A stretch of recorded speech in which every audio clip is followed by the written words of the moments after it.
Dun, dun, dun, dun.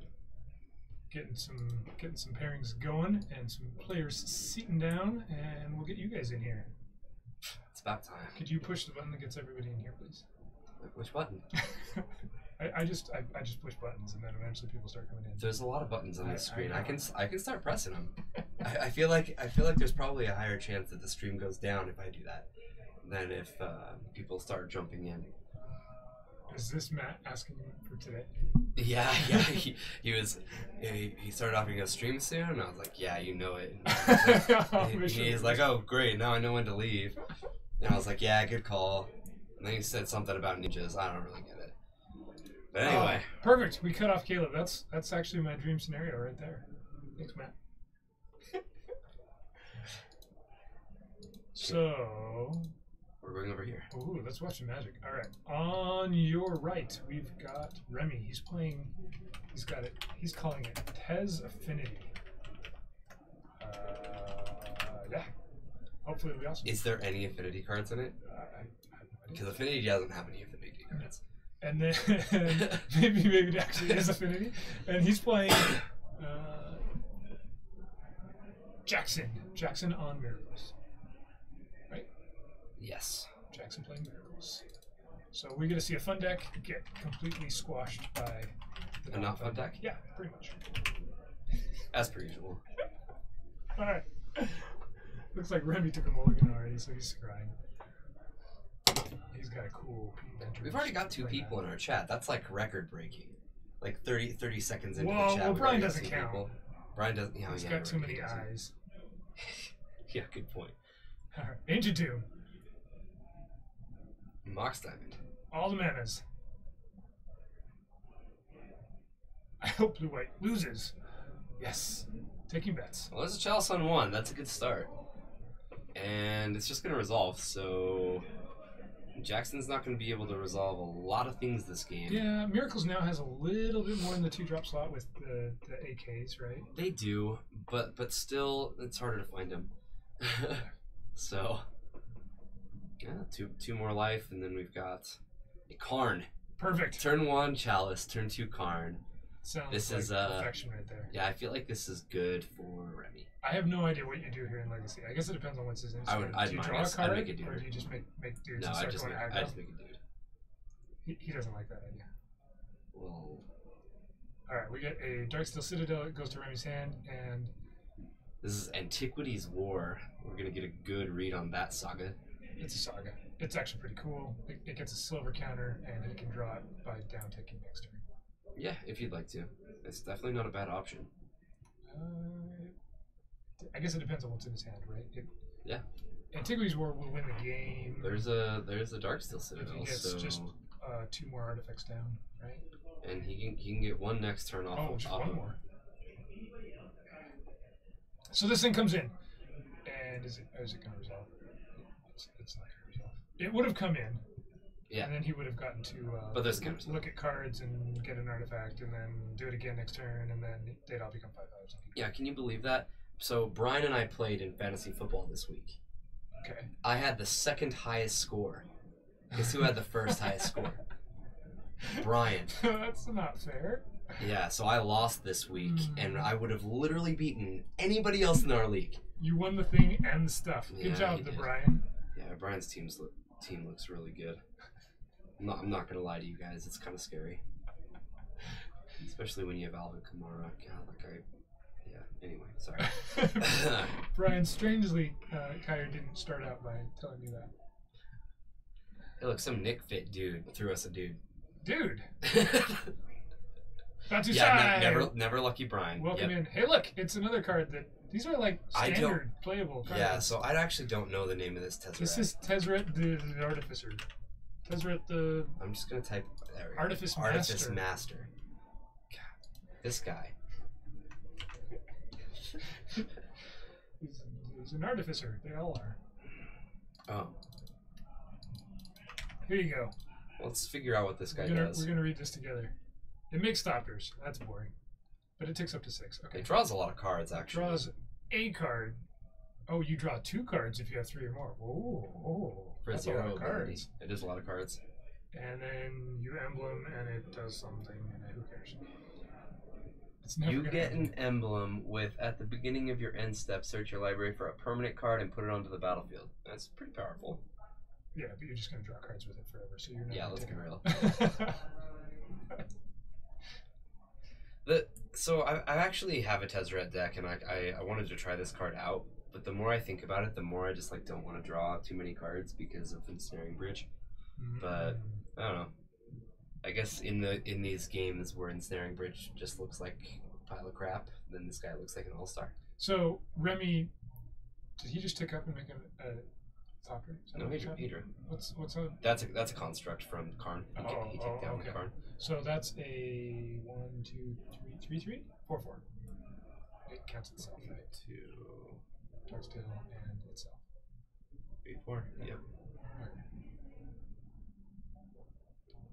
That's a big guy.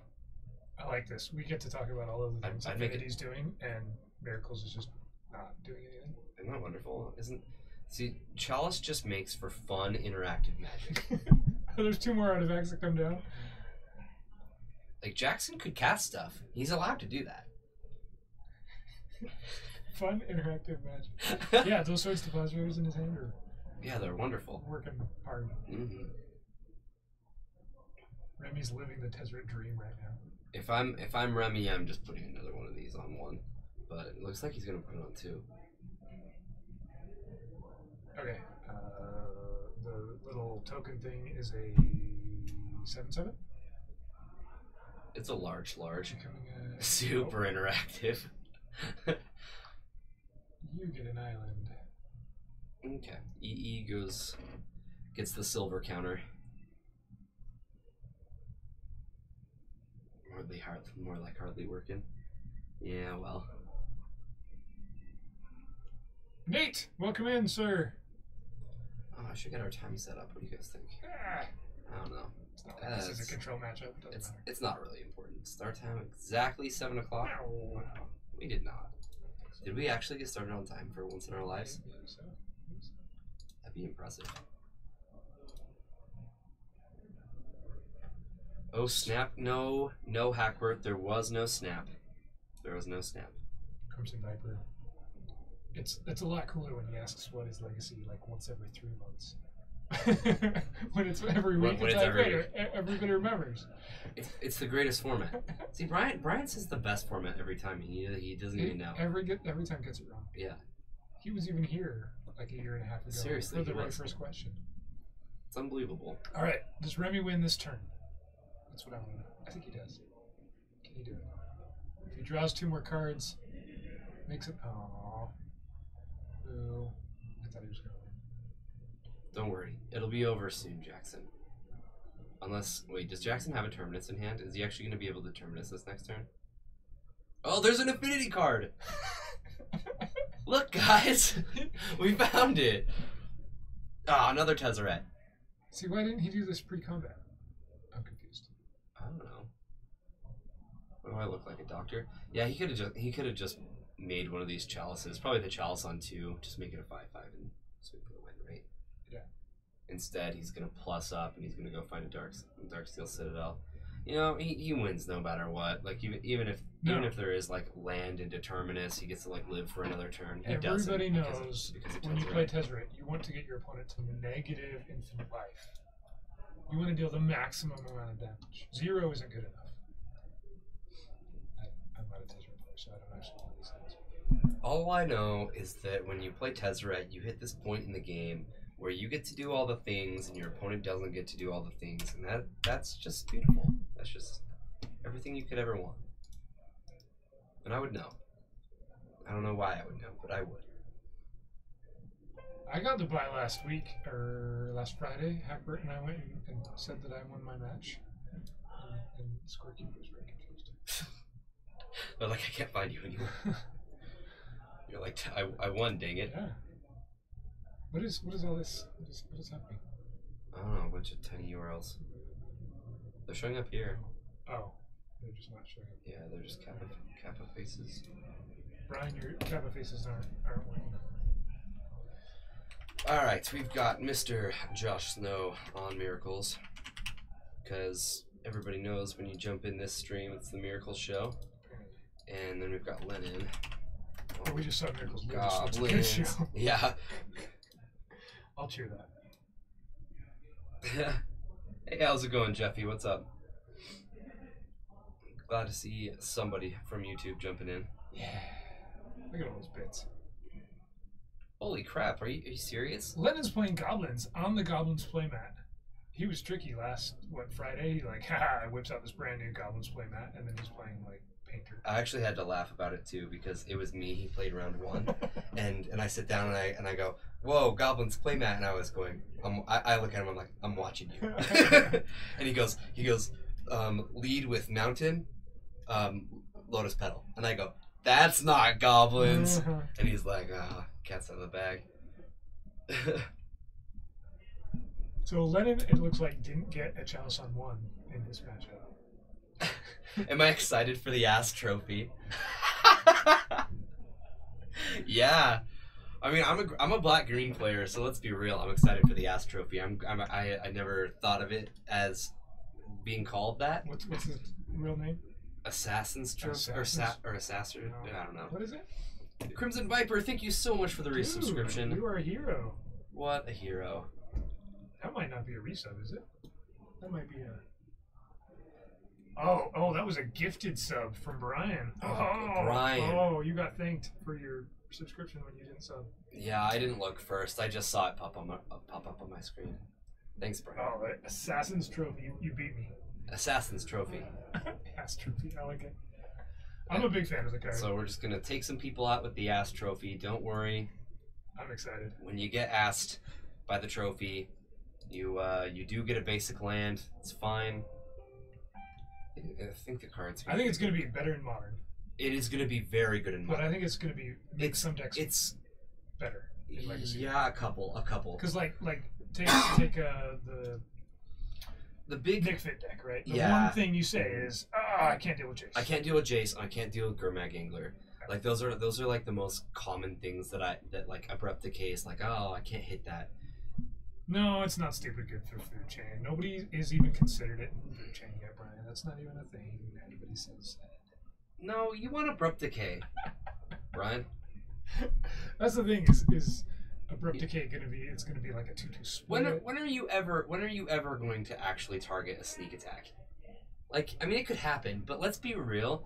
If you're playing it in Legacy, there's one main thing that I see that card does that Abrupt Decay doesn't. Outside of kill the couple things that I've mentioned, and that is it actually disrupts Dark Depths combo. Yeah. And you don't even have to show them, hey, look, I have a wasteland that can stop you. They'll actually go for it. You're going to tap 2 mana, and you're actually going to kill their Dark Depths when it checks for its counters, which is pretty cool. Like an actual instant that's going to interact with that. That isn't singularly targeted against lands, right? Or Turbo Depths. It also has play against several other cards, which is exactly what you want in a Legacy sideboard card. Or you could even make the argument for taking out Fatal Push from decks for it, because it can fit that role. And Fatal Push is often a card you're siding out. I definitely understand why people are looking at it in Nick Fit. I mean, you're already going to give them all their basic lands anyway, so may as well run the ass trophy. Yeah, I'm not going to get sick of that. Slaps the roof of ass trophy. Nate is excited for it to get spell pierced. This thing should get whacked by so many spell pierces. It's true. Yeah, it will, and that's the downside. Is we're probably gonna be mostly on Abrupt Decay, but it's gonna be there. It's gonna be there. It's a playable card. I think most of the decks though that you're wanting to hit, and I guess Gurmag Angler, right? But a lot of the decks you're wanting to hit aren't going to be playing spell pierce, right? Yeah, a lot of them. What is interesting though is it actually interacts with miracles really well too. They get so it can kill a land, so it can kill a Scanta once it's flipped, or before it's flipped, whatever you want to do. It kills counterbalance. So here's the thing though, it's an answer to Nick's Fit. A lot of decks had trouble dealing with enchantments, right? This is actually a thing that can overwhelming splendor. Stop talking. Oh, no. I have this answer in my hand now that I never had before. Right? No. No, we go get Dovescape. Now we have to change how that works. We get Dovescape. We always get Dovescape. No, we didn't. It was like 90% of the time, so we're only spender. You know, so I don't know how many people watched my match, my round 4 match on Friday, but that is the first time I have ever hardlocked somebody and lost with the hardlock on the board. That was real special. I was so butthurt. I wasn't actually really, but like I was so like taken aback. I didn't even want to come in here and talk about it with you guys. I know that you just have negative things to say to me. So we were really I was scared. Paying attention to this Goblins deck matchup here. It looks like he's Krenko's going off. Well, I guess we could jump back over to Tez and see if they've actually got a match going. Yeah, sure. We'll take a peek. Yeah, it looks like we're only a couple turns in. All right, here we go. So we're about 3 turns in. We've seen, is this Painful Truths that got cast? Yeah. Yeah. Okay, so we had a turn 2 Signet from Remy, and then you cast Painful Truths to draw 2 cards. It's like in all Legacy decks. Mm-hmm. Yeah, totally. Uh-huh. Everybody just has the pain with the truth, you know. Hello, Brian is playing MTGO. Yes, and the MTG bot will keep you updated as to how he's doing. Yeah, I love it when he watches our stream while he plays Magic. Wait, what time is it in Taiwan? Isn't it like... Oh, it's probably in the middle of the night. No, it's like... Or like super early in the morning? Yeah, it's like 6 in the morning or something. You can do both, I guess. We'll let you. Brian, you're in Taiwan. It's not like we can stop you.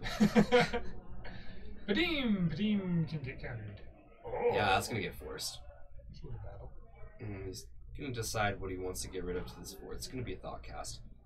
That's too bad. Oh, it's 9:18 a.m. That's fine. Couldn't he cast the Thought Cast right there? He's got 3 artifacts? Okay. Oh, and another force. He really wanted this Padim to stick, and I don't blame him. This card is very, very powerful. And I actually think that since there are no artifacts on the board outside of artifact lands, I think he actually gets to draw the extra card.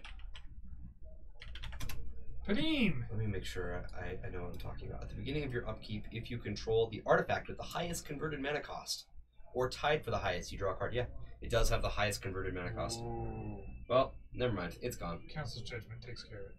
JK It's kind of a good strategy. I mean, he spends 4 cards to try and keep it alive, right? By pitching all those cards to force. But in theory, he was going to get them back by drawing cards. It's not how it worked out, though. Don't let them give you crap, Brian. What? He doesn't. Once again, he doesn't have an option. He's in Taiwan. He can't come. He can't come over here and stop us from giving him crap. Or at least I think that's how it works. I don't know. Actually, I bet he could.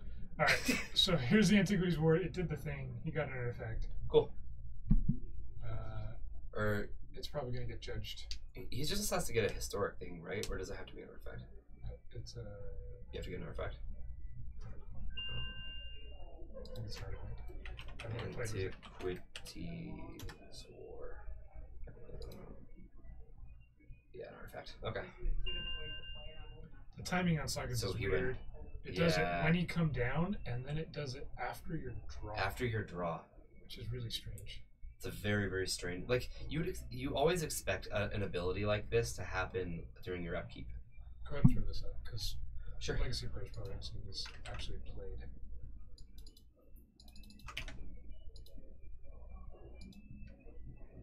So, the 1 and the 2 are turn 1 and 2, that's what it does. And then the third turn is kind of the ultimate on it. And, I mean, it got Council Judgment, so it's gone. But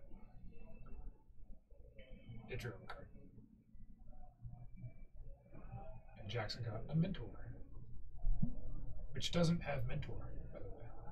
I don't get it. Oh, yeah, I do get it. Is that the new ability? It's the Boros ability, right? Uh-huh. From Guilds of Ravnica. Alright, here's a Karn. And this Karn is gonna minus down. He's just gonna get what, a 3/3? 4/4. 4/4. Because it counts itself. That's a big old guy. And we'll probably see a Chalice this next turn on 1. Especially if the land's drawn. So Remy can all-out attack to take out Karn, but then he loses his Mentor. That's probably incorrect. Probably incorrect. I agree. I definitely agree with that. Things you could do. Or you could just Council's Judgment, and that's a little cleaner.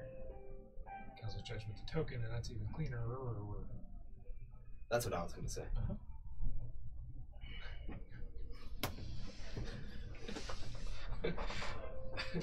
Yeah, and then we got an attack on Karn. And now I feel like it's kind of like an ensnaring Bridger bust. And he probably has too many cards to even make that good. No? Oh, yeah. Definitely. He didn't drop Bridge. Nope. You should put a Chalice down anyway. Yeah, show him who's boss. Antiquities War. Yeah, got him. He gets to go see if he can find a bridge.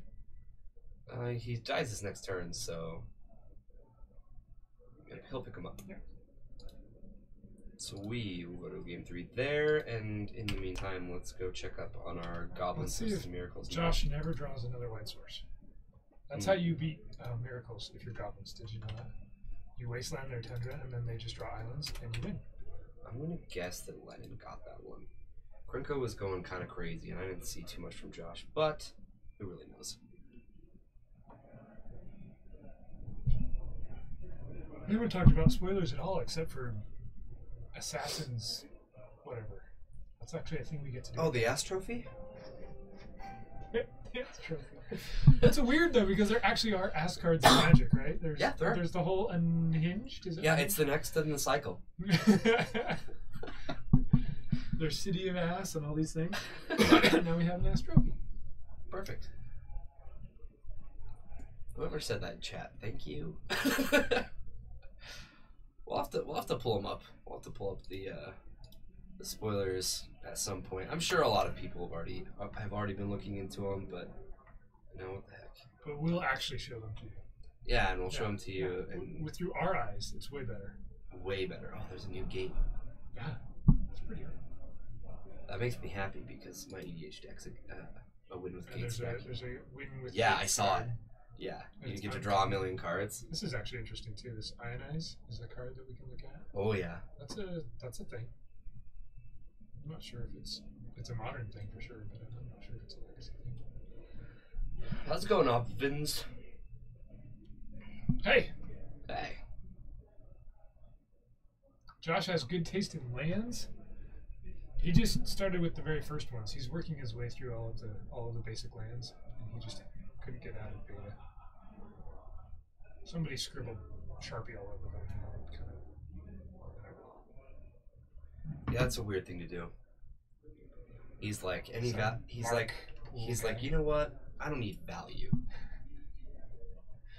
Some Mark Poole guy. Yeah. Could you really tell? Could you really tell just by the signature? Are you that skilled?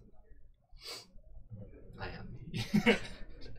Mark Poole's signature is pretty. Yeah, it's pretty recognizable even from this distance. Well, so Lennon had the cavern. He was able to resolve a lackey, and that got swords. So, but it got caverned. You can't counter it when it gets caverned. He didn't counter it. He sent it to the farm. Okay, that's fair. Let's do it again. And now let's see what Lennon's got as a backup plan. He's just going to port the Tundra. Not what he's looking for. It looks like we're gonna see Containment Priest come down here. That's interesting. Yeah, Priest shuts off Aether Vial. Aether Vial. Aether Vial. Aether? Aether. One of those. The Vial. The farm upstate with his aunt and her special friend. Yep. That's just her special friend Maureen. How's it going, Kerpammies? That's awesome. That's my favorite time of the week. Me too. It's Friday, right? Oh, wait, nope. No. It's Tuesday. No, Tuesday. Tuesdays are Friday. There's a goblin that... Oh, it has haste. So I know what it does. It's a hasty goblin. It's the war marshal or the war leader or the... It leads goblins. Gives them haste. It's a new art from MIT. Think so. Or no, I think it was Dominaria.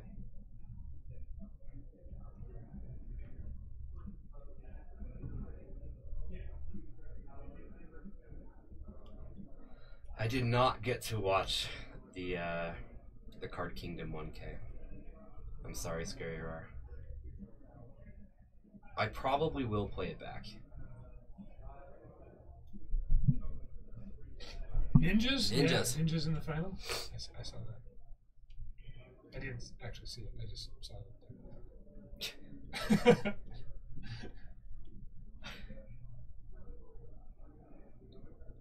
You left a post on the source thread? Oh, I'm bad at checking that. I did get into the Discord, though. Which is impressive. I think you subsequently left, but... I didn't. Everyone else has been chatting. I don't check it very often. I knew I wouldn't anyway. That's great. I'm so bad when it comes to social networking, just period. Like you're like, hey, Kyra, did you see this? And I'm just like, well, I picked up my phone like once or twice today, but that was just to check the time.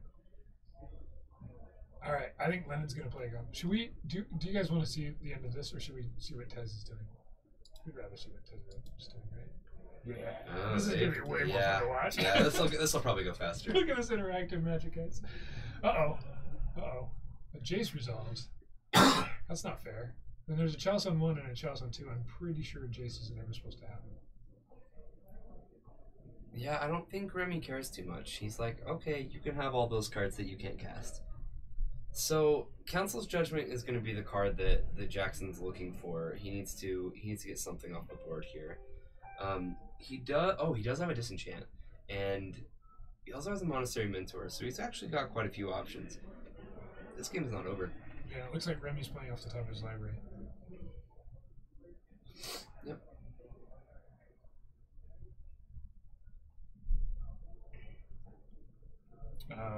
Engineered explosives on 3 is an actual thing that can matter against this mentor. It definitely can. He's got Glimmer Void and the diamond. So now he can't put it on 4 for Jace.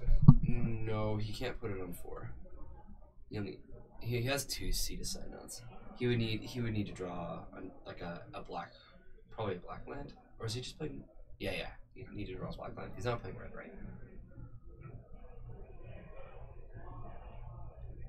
Well, this brainstorm shows Jackson a lot of things that he wants to see. He sees 2 Force of Wills, which he definitely wants right now. This is gonna make at least a token off of this Monastery Mentor.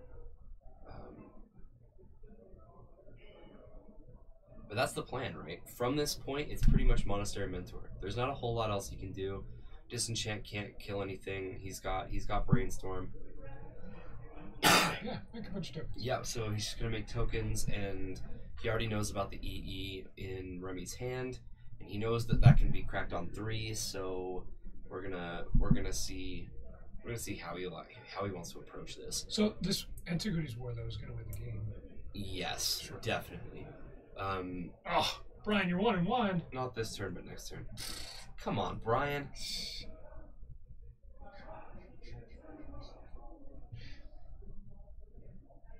Ooh. Attacking with the Snapcaster Mage.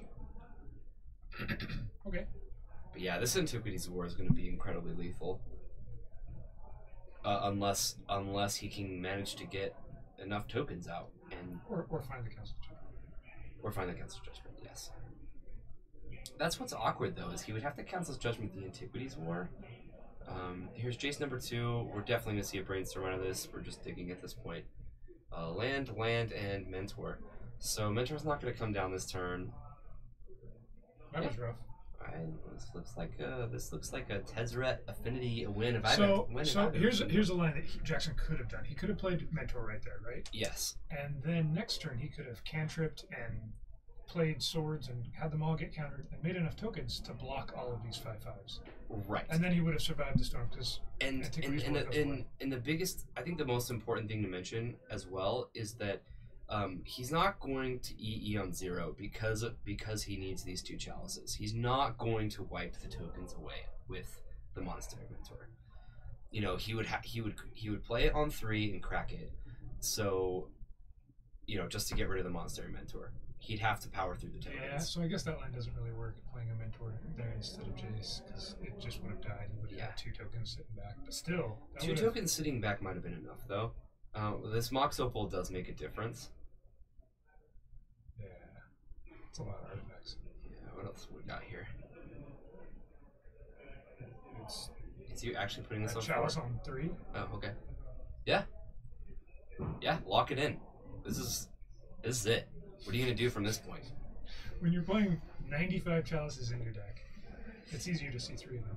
All right, we're going to see Force of Will. He's going to go down to 15, and that matters. That 1 life point, that matters. Yeah. Or it could matter, I should say. Oh, okay, so this is just an artifact that can attack next turn, right? That's what this is. That's what it looks like to me. So, cancels Judgment or Bust.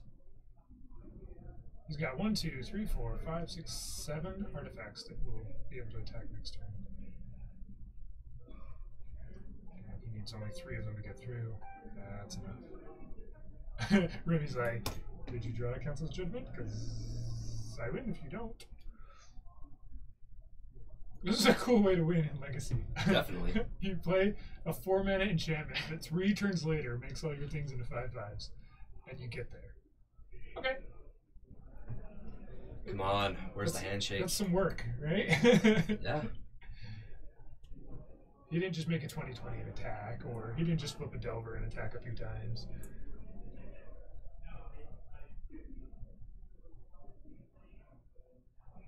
Yeah, I don't see with what Jackson has in hand, there's a way to do this. He can make a mentor, make 2 tokens. That's not enough. Oh, maybe he can make 3. Okay. If he doesn't put that Tundra back. But he did. Oh. I'm not sure he has enough one. Okay, he's gonna land. Mentor. Oh, that's one way. Just double mentor. So there are 3 blockers. This is way too much. So if Remy plays anything, here's the draw. First. Then he can make 2 guys. Don't play anything. Yeah, don't play anything, Remy. Yeah, you don't need to play anything. He's got 1, 2, 3, 4, 5, 6, 7. 3 of these get blocked. This is 20 damage coming through. Yeah, let's just swing. That's how you win with Chalice of the Void. Even with a Force of Will, he would have lost anyway. You attack with the Chalice of the Void. You do lethal damage with the Chalice of the Void. People just don't understand how to play Chalice of the Void. They play it and they're like, here, now you can't do stuff. But people who really understand Chalice of the Void, they attack with it. Yeah, they kill their opponent with the Chalice. Yeah, that's how it's done. It's the correct thing to do. All right, now let's head over. We've got this very, very lopsided board state. We've Goblin got Chain Whirler, is that broken? Is that what you're saying? That it should be banned in Legacy. So, that's almost exactly what I was saying, except for completely opposite. Oh. We've got this Gideon ally of Zendikar and Jace the Mind Sculptor, both sitting at 4 counters. Do you think we're on game 2 still? I guess we are. Yeah, we definitely could be. Yes, now Lennon does have Josh at 5, but based on what I'm looking at, we've got empty-handed Goblins player over here, versus like 5 cards and 2 Planeswalkers. I'm not confident in Lennon's top deck ability. No. How about a Goblin Grenade for the win? Would that get there? How's Tez been doing besides that win? This is round 1, my friend. So it is 1-0, undefeated.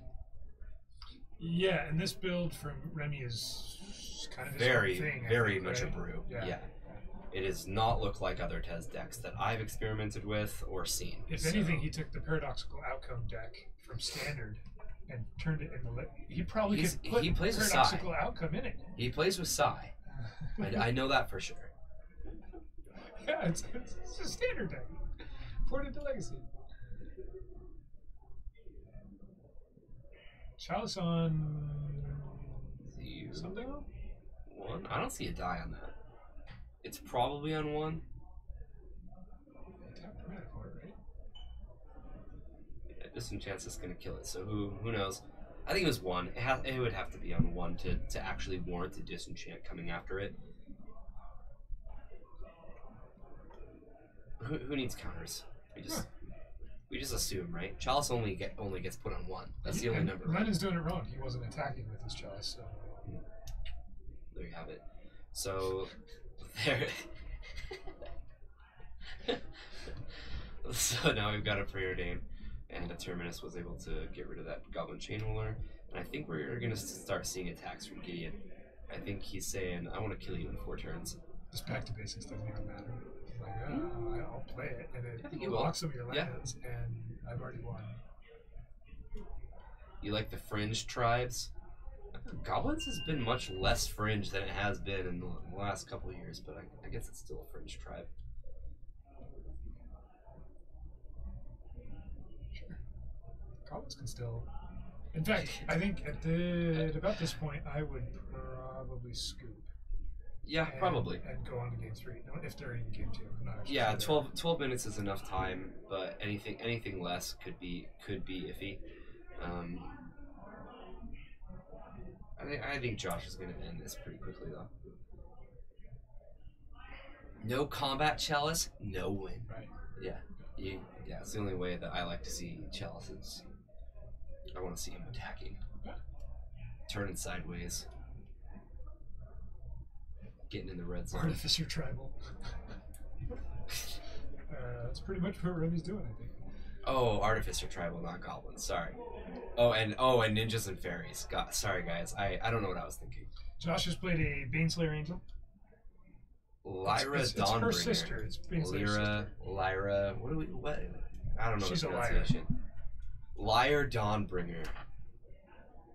All right. I think that was game 2. We're still gonna stick around and make sure, because goblins. We're not gonna go. I mean, we can. Okay. We're gonna go someplace. While they're shuffling up, I could even grab some waters for the people back here. Could. Paying attention to the chat and not the games. What do you think Lennon would play with Goblin Crater Maker in Legacy? Probably. Is that a Legacy card? Yeah, it kills Emrakul. Destroy target colorless non-land permanent. That's a lot of words to say. Kills Emrakul. Destroy. What more do you want? Does it hit anything else? I guess it hits like other Eldrazi. What do you want? Mountain Dew. Okay. I'll stay away from that yellow in round 4. We get the fun shuffling camness. We'll show you guys some of these spoilers. I'm sure most of you have seen them all, but we'll look at them and talk about silly things in between rounds. It's kind of interesting. They showed the guild gates today, and they have 2 arts for each. They have like the big gate, and then like a backdoor secret, and then all of the flavor text kind of is relating to that. The large gate and the smaller gate.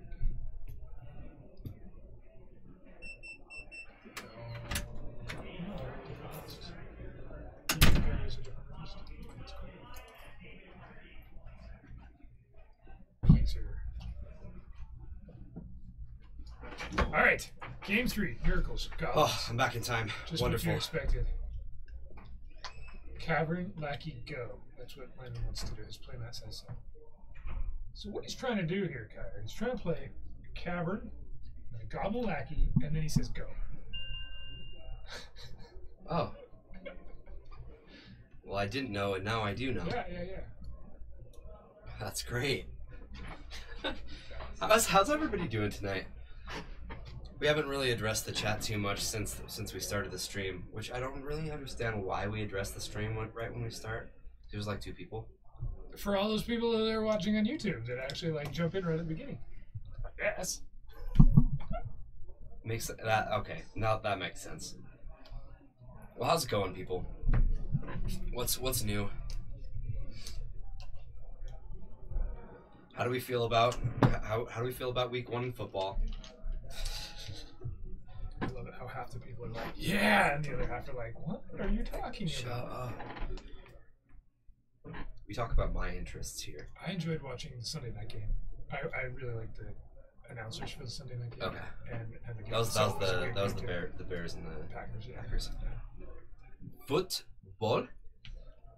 What's football? Look. Yep. He did Everyone the Lackey. thing, guys. He did Yeah, the thing. he did. Cavern, all right, Cavern, Lackey, go. That's amazing. I predicted it. Well, his playmat predicted it. How did you do that? Yeah, his playmat actually did. Oh. There's the swords. We go get a Sharpie, like a silver Sharpie, and write Cavern Lackey Go Swords of Life. Swords of Life shares. A big unhappy face. He's gonna need another red source. He's got, looks like 2 chieftains. 2 of the lords, whatever they are. Not quite lords. I think they just give haste, and they like make them all cost 1 less, Yeah. which is good. It's a better lord. It does things. It doesn't play the Goblin Lord, the Goblin King. Hell, it just plays that instead. I don't actually know what this deck plays. It plays a bunch of weird things. Should play Goblin Grenade. He would have won. Yeah, play that card. That's a great card in Legacy. You don't even cry when it gets countered. He would have won! He would have been. Well, that's true. You don't know that he would have won, but he could have won. That's a thing that could happen. All right. Hey, if you guys really, Jaden, it can wait. Okay. I'm gonna be here until you're I was done. gonna say, if you really do need me for like 5 Yeah. minutes, you can sit me for a little bit. Containment priest, let me beat know. down. Can't contain that priest. I mean, who can? He likes Tupperware. It's the god he worships. Oh, Yeah, the god of Tupperware. I'm pretty sure Josh played Keranos for a little while. That was a real god. No, dude, he's a priest.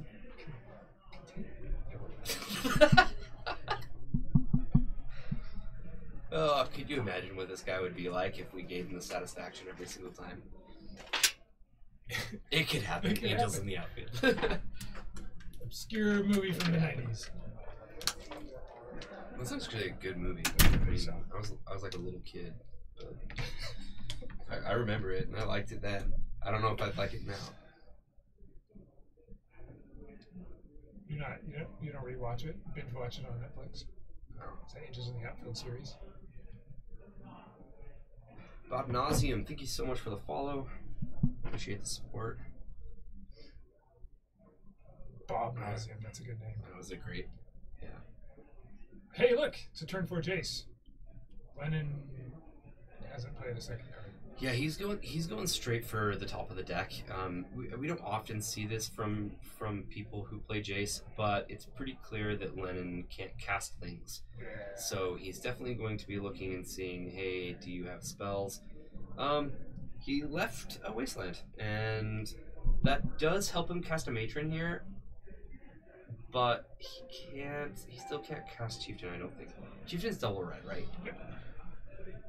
You don't think obscure is the proper word? Okay. Give me a better word, Brian.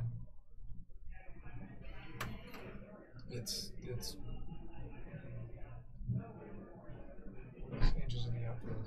How would you It was classify it? a movie that happened, Yeah, and some but- people but choose was- to was acknowledge it that, the and other most people choose brilliant to ignore movie, or that. was it kind of just like, It was there. okay, see? It's now obscure. It's a very superstitious and religious outtake on baseball.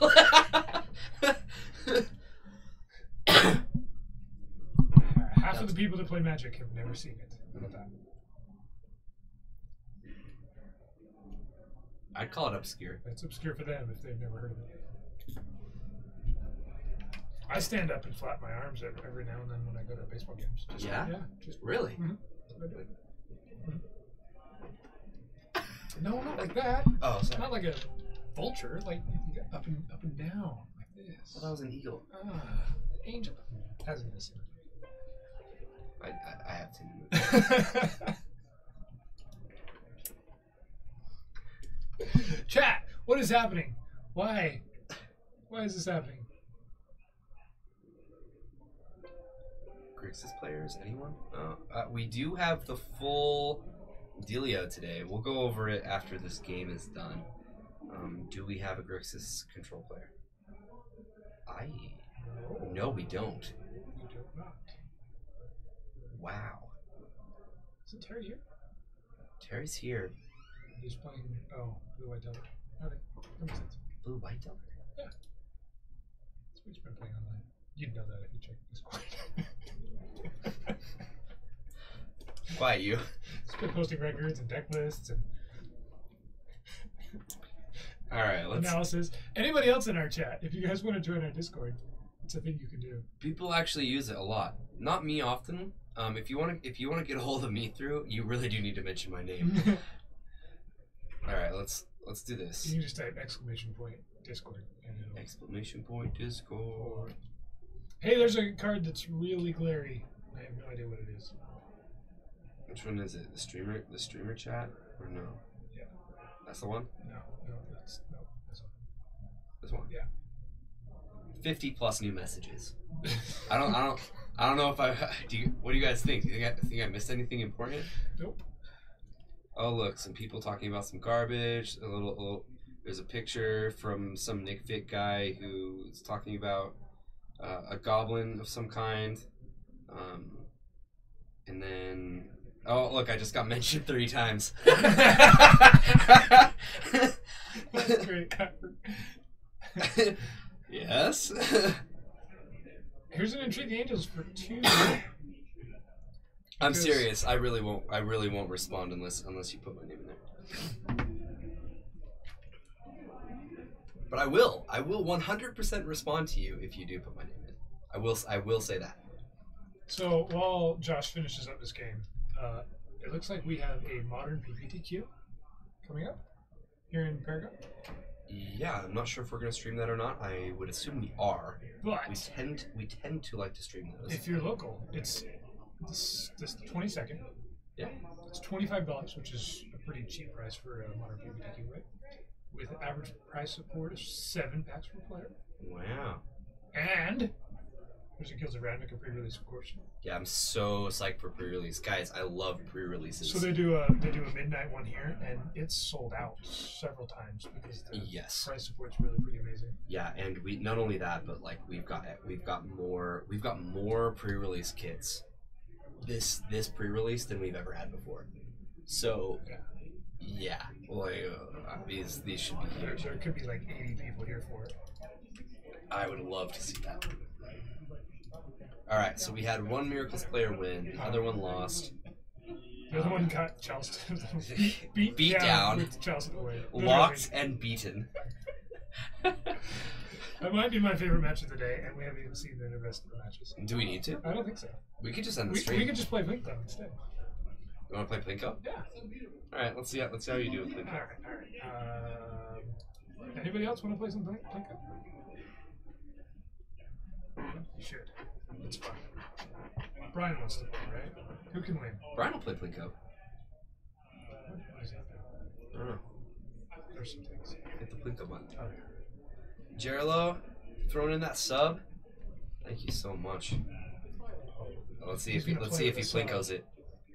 Oh, he scored with his sub. He scored. Watch, he's probably better than you. Three. You only got like 2. 3 of 10. That's my three. new record. That is 2. Yeah, that is your new record. Seriously. All right, let's look at. Jeez, you're set bad this at it. over. Look at some. Oh, some of this stuff. All right, guys. Let's take a look at this. Let's actually do it by this instead of what's most recent. It doesn't let you. Oh, it doesn't? It does, but I guess we're doing it by most recent then. So let's start here. lets you do it by guild, right? Can you really? Somehow. I have yet to see that. Okay. Still, we have some cards that we have no idea what they do. They've decided to print all of these cards in non-English.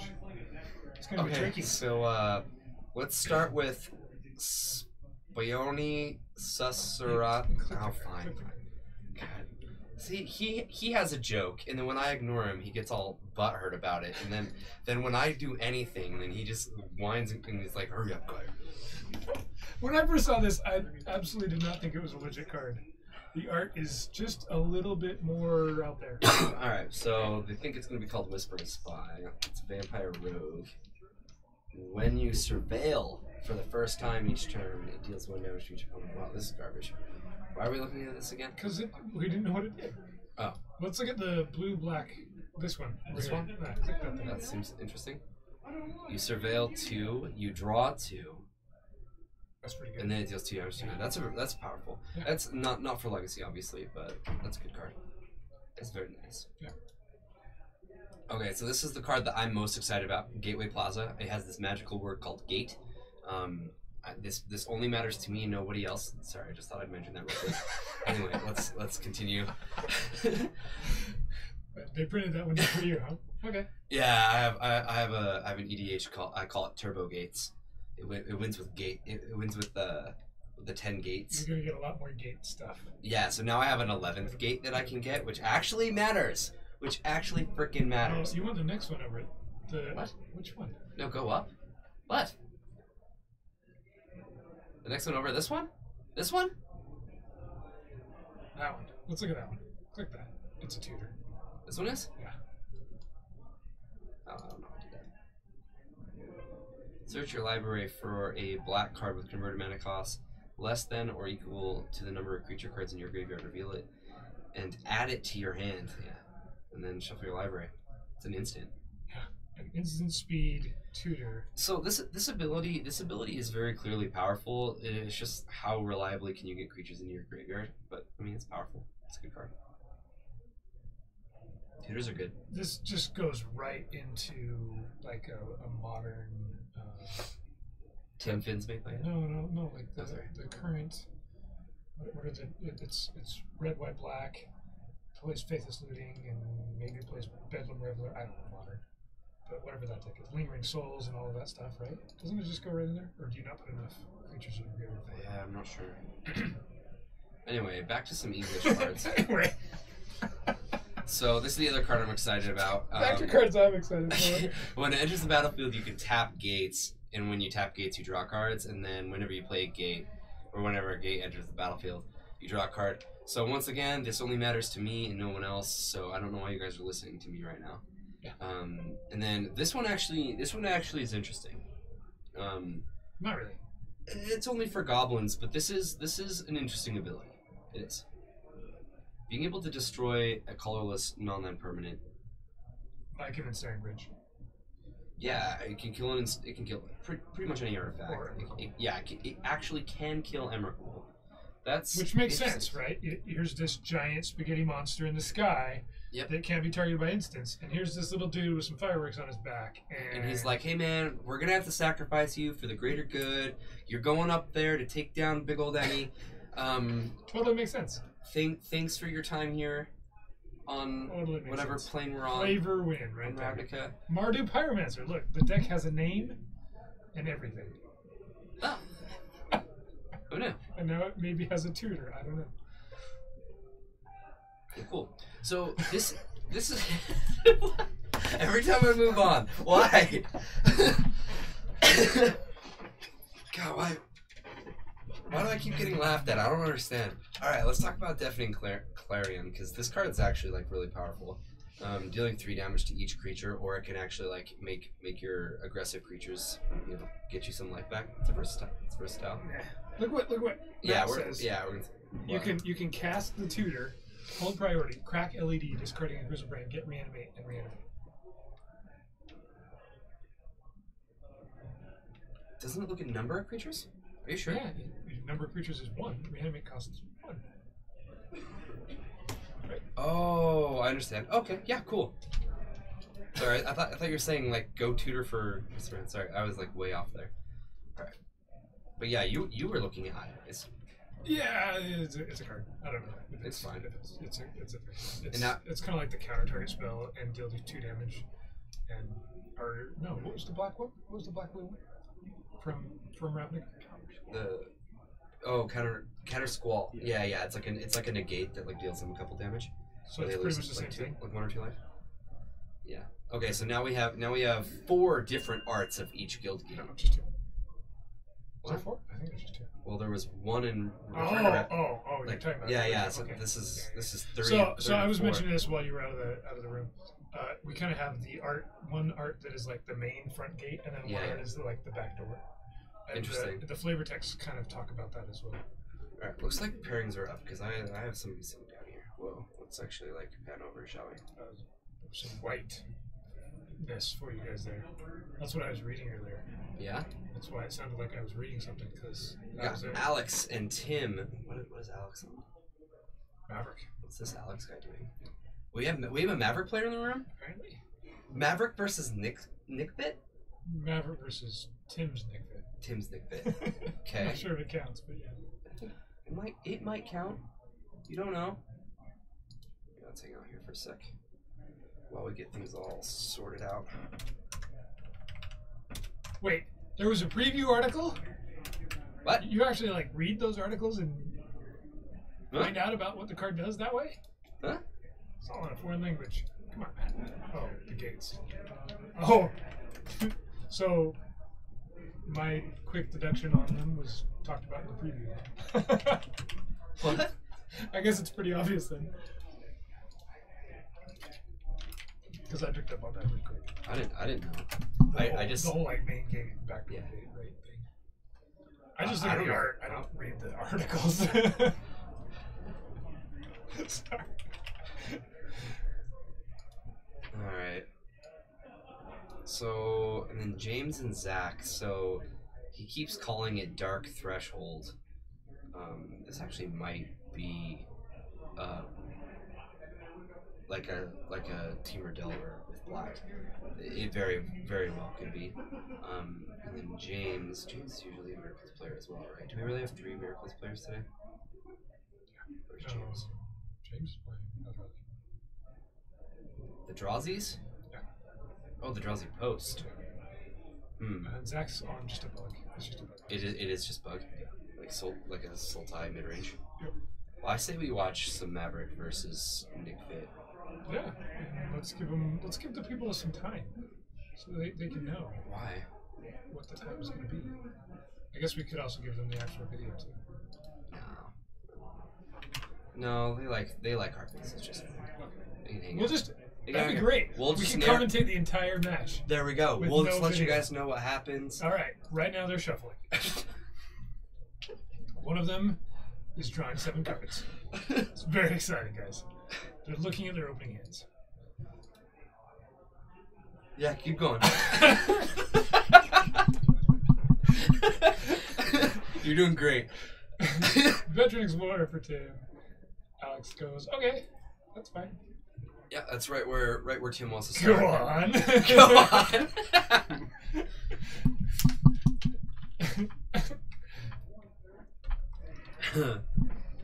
Wizards brings you an entire GP played by one person, and he even analyzes his own gameplay.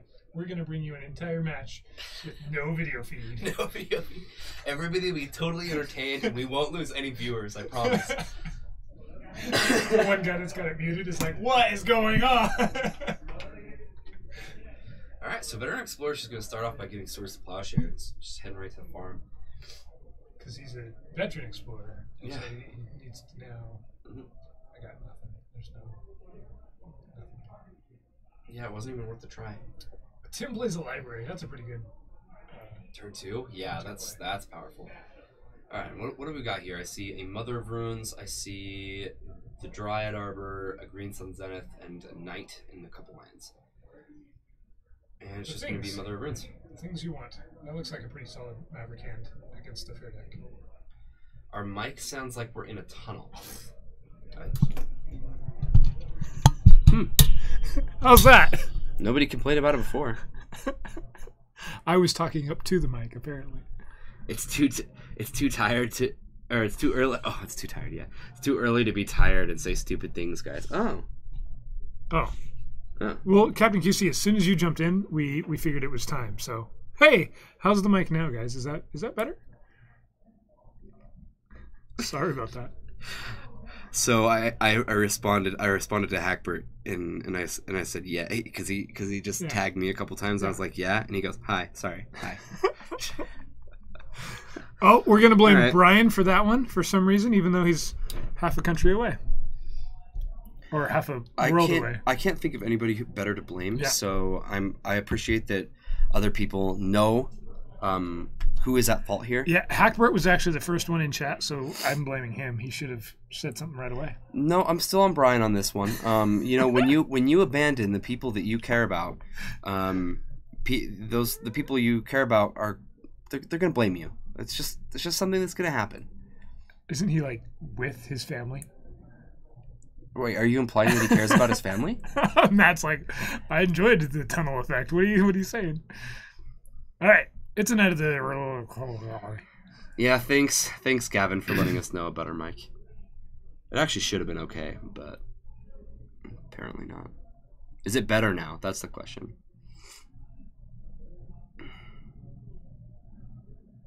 You just attack with it. No, you. Yeah, he's in Taiwan by his lonesome. What? See? Apparently. He doesn't care about anybody. He just leaves all those people he cares about to rot. And the people that he cares about, zero. Matt is here because it's better than using a microscope in silence. That's what I was going to say. That should be our tagline for our stream. Paragon City Games, Tuesday Night Legacy, better than listening. Better than using a microscope in silence. Yeah. I bet that could be the next T-shirt. I bet the thousands and thousands of people out there just sitting there using their microscopes in silence will hear that because. Oh wait, they're in silence. No, they won't. We go from luck, skill, death right to better than using a microscope in silence. Of course, microscopes would get banned, but does he care if he abandons you at all? No, he does not care, and you can tell because he responded to you and said, "Don't care." All right, Venturing Explorer goes and finds lands. Microscope in silence. You're right, Northwest Orc. That is a sweet album name. I agree. Nobody uses microscopes anymore, do they? They just use a cell phone. Zoom in. This guy. That's what I do. Check the authenticity of a magic card. I don't need a loop anymore. I just use my camera phone. Come on. All right, so neither reliquary's in play. If this didn't die here, I would say Alex is just gonna steamroll this. But if I had to guess, we're just gonna see 2 more knights the next 2 turns. He's got 2 Green Sun Zenith in hand. He can even play his Dryad Arbor this turn if he'd like. I probably would. Yep. So here's a Green Sun. X is 3. This is definitely going to be looking for another Knight of the Reliquary. He might be playing a Leovold version, but I'd still guess on Knight. Nope. Tracker. Okay. All right. Okay. I'm a big fan of Knight of the Reliquary, but yeah. He has another Green Sun, so it could easily be bait. He's probably thinking, hey, if there's something that's gonna die, then what? Lonely Petri dish. Lonely Petri dish. I like it, Hackbird. All right. Okay. Yeah. This actually makes sense. He just wants to draw more cards. He's gonna be able to get a Knight next turn anyway.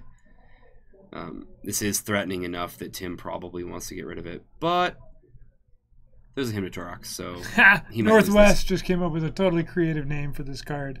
Nobody's ever thought of that before, except for earlier in chat. But yeah, we've been calling it Ass Trophy all stream. Sorry.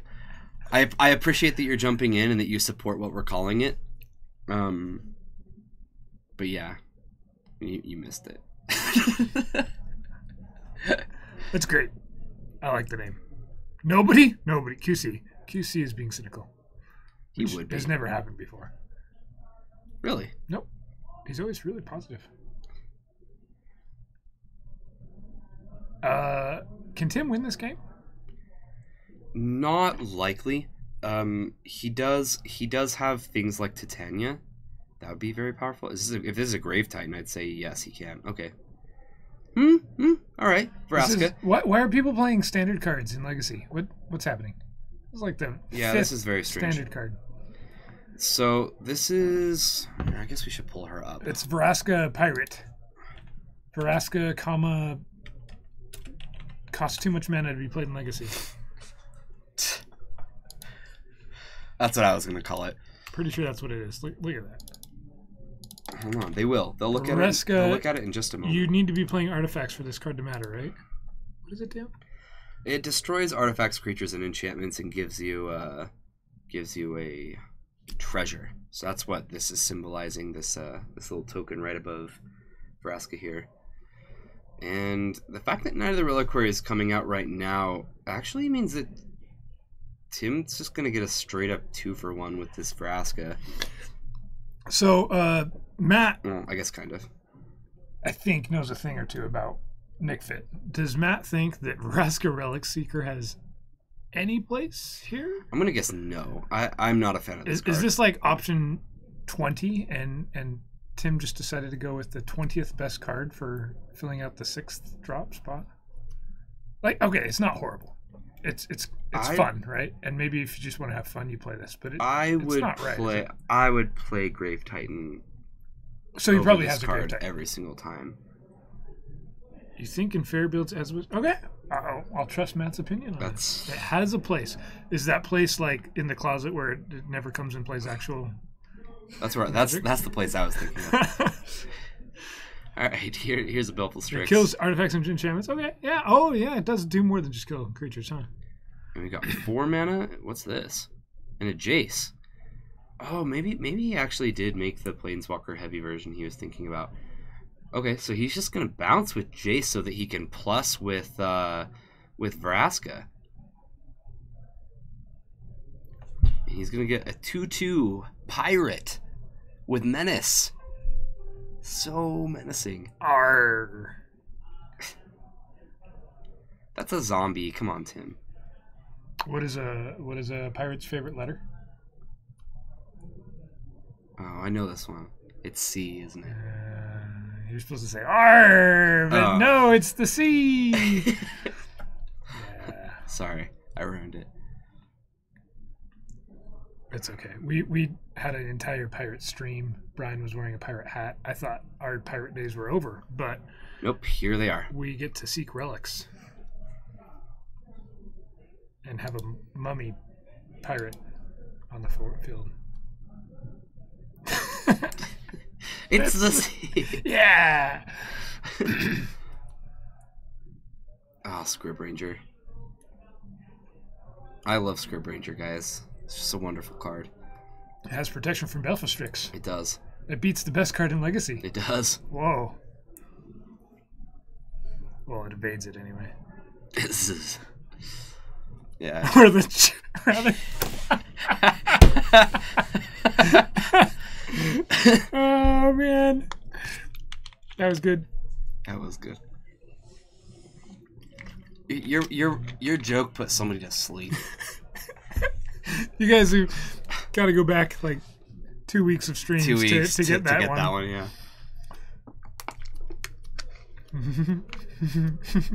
Next time. You think it's the C, but no, it's the ch. People will be like, what? Yeah, for Chameleon Colossus. He's playing. We went over this. An Arena Rector version, no? I don't think so. No, there's no white. He could. Yeah, this is Sultai. This is Sultai Jirlo. An oldie now, but a goodie. Yeah, for sure. Only when there's a relevant pirate that enters the battlefield. And Vraska clearly says on it. Wow. Nowhere that it's a pirate. Bryce, he gave up. Brian gave up. And now he's starting again. Makes sense. I would have too. What a loser. He's probably 1 and 2, right? Wait, did Hackbert just say he's proud of me? Wow, this is a beautiful moment. What did you learn? I don't know. Learned. He said I learned something. We forgot. So I'll assume that he's right. This is quite fun, actually. I'm enjoying. I want more Planeswalkers to be played. Pernicious Deed, almost not really a Planeswalker. It's really good with your Planeswalkers. Yeah. You're cubing? Oh, count me in. I wanna cube. Can I cube too? How to pronounce Chameleon? Yep, that's the way. Oh, that's what I learned. Yeah. I always knew that. I watch How I Met Your Mother. I know how to pronounce Chameleon. Look at all this stuff Tim gets to play. He's got stuff, that is for sure. His Chase is gonna die, but I guess that's all right. Oh, he cubed, so he 2-1'd, so he's starting a new one. He didn't give up on a league. I thought he gave up on a legacy league. Shows what I know. Can you play Food Chain in Cube? Because, what does Brian even do if I don't... Food Chain? Yeah, what do you do in Cube? There's no Miss Hollow Do you Griffins. just, keep searching for the Food Chain? And what do you pitch to your Force of Wills, Brian?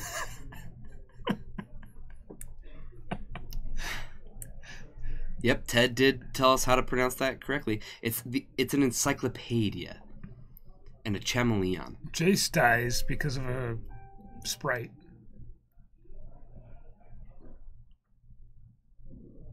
That is so bad.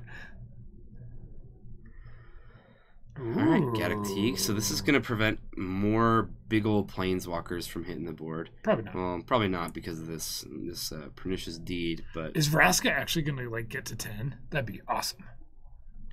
Is Tim playing the Aliantrazi version? I don't think so, Nick Major. I think... Or actually... Actually, I take that back. I think that he's working off of that, but it is different. Because he did mention it to me. Tim goes ahead and ends of turn. He's going to deed for 3. He's going to blow up everything except Vraska, which maybe was wrong because of library. He's going to use Scrib Ranger to get that Dryad Arbor back. Yeah. Can you believe it? He blew up his own treasure. He went and he got treasure, and then he just blew it up. Yeah, ruh-oh, Raggy.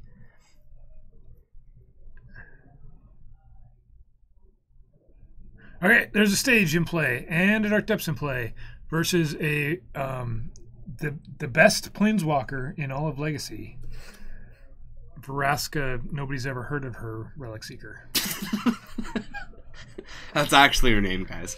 See, look. See for yourself. I wouldn't have been surprised if you had told me this came from like a starter deck. A starter deck? Seriously. I mean, it's a 6-mana planeswalker. It comes down at 6, and it has a pretty strong thing that it can do in just 2 tick-ups. That's the thing. Yeah, it has a +2, and then you know, on turn 3, you make your opponent's life total 1. You should be able to win. Maybe. I don't know. What do I know? All right, we got to brainstorm. You blame work, internet. Okay. Thank you for sharing. You have one in German? A Vraska Relic Seeker? A Vraska, nobody knows a real name, Relic Seeker. Yeah. Not even a real card?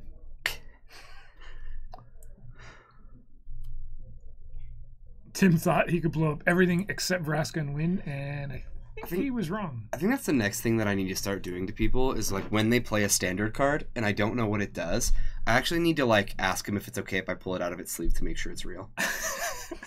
Be like, wait, hold on. I'll read it and I'll be like, whoa, this is actually kind of good. And I'll just like pull it out of the sleeve and I'm like, oh my God, it's real. I would love it if Tim has an answer here. That'd be fantastic. If he can like win with attacking with a 2/2 pirate when Alex gets ticked down to 1 life, that'd be fabulous.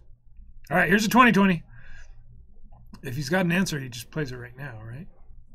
I guess there's not really any counter magic on Alex's side. Not so much. He's going to sack his zombie for 2 mana off the Phyrexian Tower. Oh. What's going on here? It's going to be awesome. Whatever it is. I'm excited. It's a lot of mana.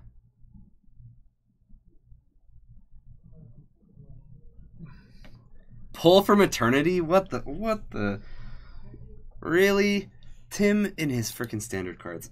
Tim, just play standard. You can't play Pull from Eternity. Oh no, it's not Pull from Eternity. What is it? It's something like Tomorrow. Tomorrow. Pull from Tomorrow. Is that what it is? Okay, Pull from Tomorrow. Draw. It's X and 2 blue. Draw X cards and discard a card. Yeah. Just what he needed. Right so there. Did he just draw cards and concede because he didn't find anything? Yeah. Okay. He needed an edict or something and didn't find one. Okay. Why do we even allow this guy on stream? Let's look at our other match here where we've got not Remy versus Miracles. This is... That's still your thing. Sorry. Yeah, you Go ahead, take it back.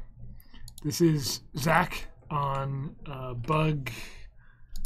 We're just going to call it Sultai, and we're just going to leave it as Sultai. Okay. Versus James playing some Eldrazi Post. Yeah, haven't seen Eldrazi Post in our store for a little bit because we can't seem to get Ryan back here ever. James, Eldrazi Post. James has... I think 2 Karns in this deck, and I actually quite like the card in here. I don't know Eldrazi Post that well, but I've seen him play it, and having a Karn give you card advantage in a deck that doesn't really ever draw cards, extra cards, seems pretty strong. No, you want to know what's strong? Winter Orb. It's kind of it's kind of chill. Let's just put it this way: James is not casting this Ugin he's got. That's not a thing that's gonna happen. He's got two Ugins. So this is definitely game 2, right?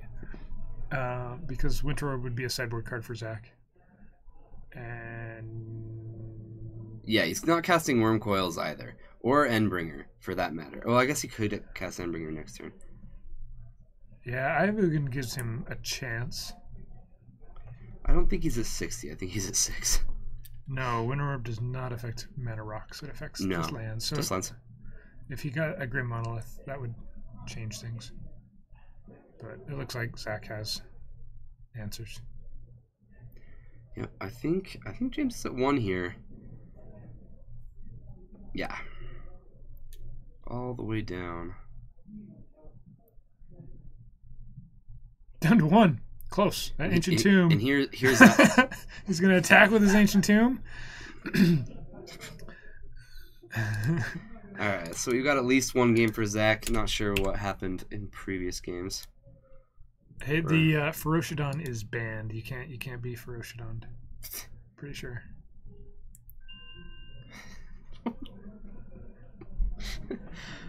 Oh, no, not Ferocidon. That's what I saw.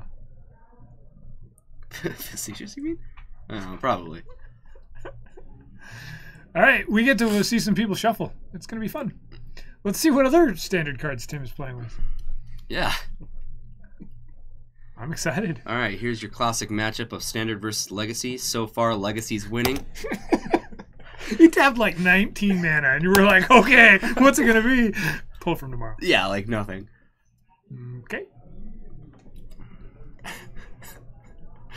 Alex was like, I'll go get a 2020? I swear if the Standard deck wins, I'm going to rage. I'm going to be like, yep, I quit Legacy, and I'm buying into Standard.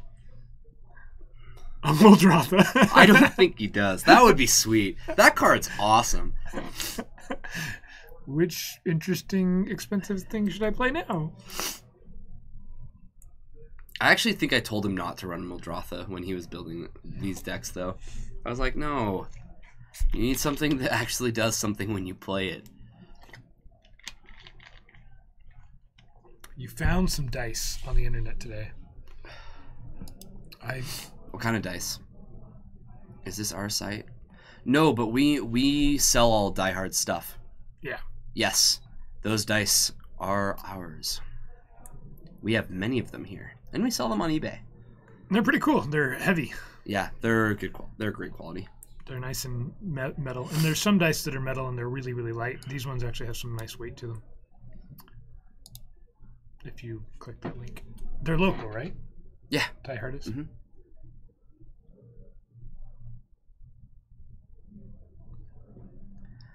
Yeah, but he's not playing all those things, Champagne Magic. I like that that's like one thing you would see in a Magic chat stream only. So I was on the internet today looking for dice.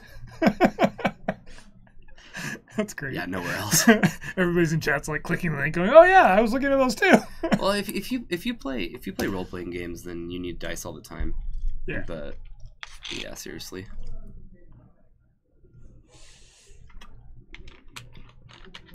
The smug Jace is our logo. Yep. And it's only on that one, the Goyf Rocks.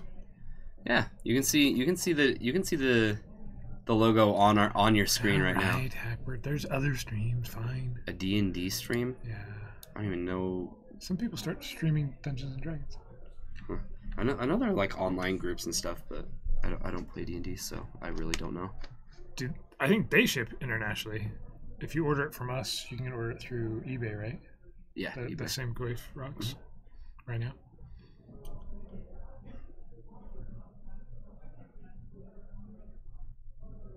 Hey, we're still watching Shuffling, guys. Everybody's having a good time.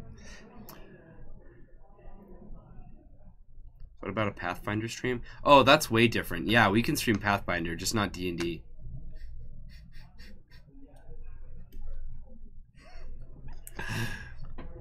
We've been all over the place today in chat. I think it's Matt's fault. Pretty sure. I agree. Usually it's Captain QC, but today it's just flat out Mr. Hackbert's fault. Yep. Like, all right. That one guy who's not a medical doctor anymore. We're done shuffling, maybe. We're gonna take a look and see if we're done shuffling. Shuffle cam. So how did that work?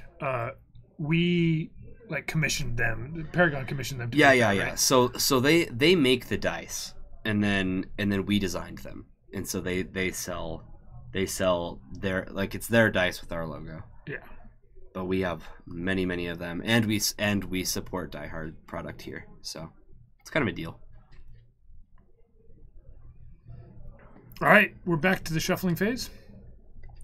Just a moment. We're in the searching and then shuffling phase. Yeah, Captain QC, that's exactly what I'm saying. Usually it's you, but today it's not, because you're not saying anything.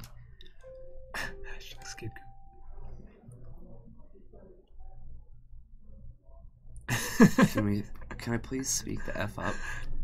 Captain QC, he wants yeah, Captain QC, to shift come on. the blame here. Hashtag we want Muldrotha. You're just gonna have to stick around. We don't know what Tim is gonna play next. We might see a Goblin Chainwheeler. I don't know what's coming. I've been surprised twice now from card choices. Well, remember the time, were you streaming with me when Lennon lost because he didn't have a Goblin Chainwheeler? Yeah. You were? Thanks.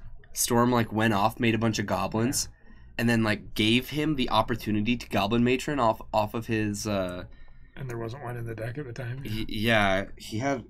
He literally had the chance to go get Goblin Matron, or it bounced it to his hand. He vialed it back in and had another vial to throw in and just kill all the goblins. But he didn't have a Chainwheeler to get. So Liliana, the Last Hope. That's a card. That's a really, really good card. So, okay, we're going to see a Swords to Plowshares there. Okay. He's like, yeah, I don't need your basic lands. Do I look like I need your help? I don't want your handouts. I'm an adult. Lily can kill a Veteran Explorer if you have to sacrifice your own dude somehow. That's a thing you can do. It's cute. Yeah. He took out a Hierarch instead, which is better. Probably. It depends on how many more 6-drops he has in his hand, I guess. Depends. How many Muldrothas does Tim have lurking over there? Ooh, okay. Wow.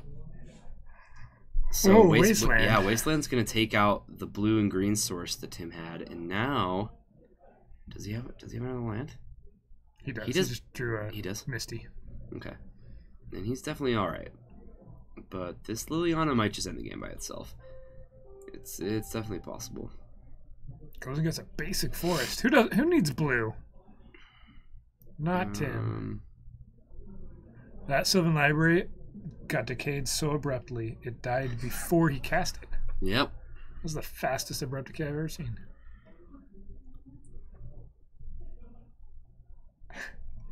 All right. Incoming Night of the Reliquary. Can you imagine how many ass jokes we're going to be? So many. So many. Give that guy a trophy of an ass. That's going to be a thing. Guys, it was important that the ass cycle was completed, okay? Nobody got the trophy, and now we got the trophy. It's wonderful. I decided. Do assassins get trophies? Aren't you not a good assassin if you get a trophy? I'm pretty sure you don't want recognition. Right? Yeah. You better believe it. Because, I was close to good. Nah. What is this? Sultai normal legacy stuff? Yeah, this is weird. So I guess the assassin's trophy is the thing that he assassinated, though, right? So it's not an actual, here's a little gold trophy. Everybody gets a trophy. Every assassin gets a trophy. You get a trophy. You get a trophy. A for effort. guess that's why there's like a dead thing on the picture. I haven't looked at it that close. No, but that one was.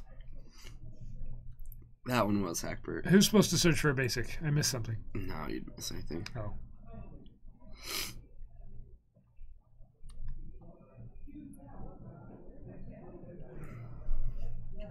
Yeah, so Belfast is now just has the job of, hey, I'm gonna wall off and make sure this Liliana ults. Here's Gideon, and Gideon's probably going to make a 2-2 here. Okay, so but if you got an Assassin's Trophy, yes, shouldn't you get something in return? Like, hey, I just killed this thing. I get a treasure token, or like, it doesn't make any sense. What's up with these like low-costed legacy playable cards that don't make sense? Fatal push. How do you fatally push a Belfast Strix? It's gonna stick with me every time. Assassin's Trophy. Every time the cards get played, it'd be like, "Where's my thing?" Would like it. Yeah. I just killed your thing. I assassinated it. Give me my trophy. Oh, that'd be sweet if it like gave you the city's blessing or something like that. Just something completely pointless that like nobody cares about, but you got it. You know. You should give you the land, not your opponent. Yeah. Assassin's Trophy. Assassin just assassinated your dude. Here's a trophy. Potato Lover says that you get a busted removal spell. What? It's not that busted. It's not busted at all. It's very, very efficient. Hey, look, Jorgensen's here. Hi, Jorgensen. Who let that guy in? Hackbert is already throwing shade.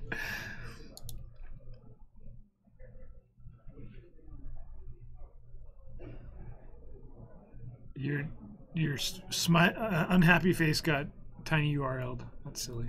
Sorry about your card. Sorry about your card. Here's a basic. Here's a trophy. Do you think that makes them feel better? Yeah. They're like, oh, you know, I was really upset because my thing died, but now that I have this basic, I got to go get a basic. We're fine. Okay. I'm fine. I wanted a Jace. I paid 4 mana for a Jace, but now I have 5 lands, so next turn I'll be able to not cast my Jace. That Filthy Pleb, I'm pretty sure you still want Abrupt Decay, but it wouldn't surprise me to see one in a list here and there. Yeah, the one thing is Abrupt Decay sometimes would whiff, right? Whereas Assassin's Trophy will always have at least a land to hit if you really wanted to. All right, so Nissa's gonna come in, make a swamp a 5/5, and he's gonna attack Gideon. So this warrants a block from the 2/2. How many different planeswalkers is Tim playing? I think he's actually playing like a planeswalker fit. Sorry, you were saying tons of planeswalkers, but it looks like he's going to have to try to hit Liliana this turn, or else he'll ult. So I think Knight's going to die to the Belfast Strix, and then the Gideon's going to get through for 5. All right, so in Legacy, I don't think Assassin's Trophy is an out of 4 of. It might be 1 or 2 of in certain decks. In Modern, I think it's going to see a lot more play. But even then, I think you're going to be splitting it with Abrupt Decays. I don't even know if you use Abrupt Decay in Modern anymore. You might, but like even then, the decks that were playing Abrupt Decay in Modern, they were only playing like 1 or 2, like maximum. Right. Alright, so it looks like that worked out about how I predicted. So Liliana took 5 from the Gideon there. Belfast Strix traded off with the whatchamacallit. And now Gaddock Teague's gonna come down, and this is gonna prevent Tim from playing more big planeswalkers. But I don't think Tim needs more right now. I think he's actually in a pretty good spot. Ooh, Maelstrom Pulse, hello. I say only 2 because most of the decks I imagine playing in Legacy would have Snapcaster Mage, and so you'd have access to it again. So do you Maelstrom Pulse the Gideon, or do you Maelstrom Pulse the Mother of Runes? Oh wait, I forgot about Liliana. You kill the Mother of Runes. Kill the Mother of Runes. This is an easy choice. Yeah, you just Maelstrom Pulse the Gideon. Or not. You pulse the Gaddock Teague. Oh yeah. You have a land that can attack. And then you kill the... What? How about I'll just do everything wrong, And Tim will just do everything. Magic right. is easier when you have multiple planeswalkers helping you out. John Abzan and Black Green are jamming 4 trophies in Modern. Probably. Yeah. Pulse definitely sees a downtick in play for sure. And it can fit a couple different card slots, right? Like it could be a Fatal Push or another removal spell that I'm not sure if that's right, but I'm not sure. Maybe you still play Push, but all right, new Night of the Reliquary. What do we got, Tim? It definitely, if Tron is still really strong, it makes a lot of sense to play it. Guys, I don't think Tim has played a standard card this entire time.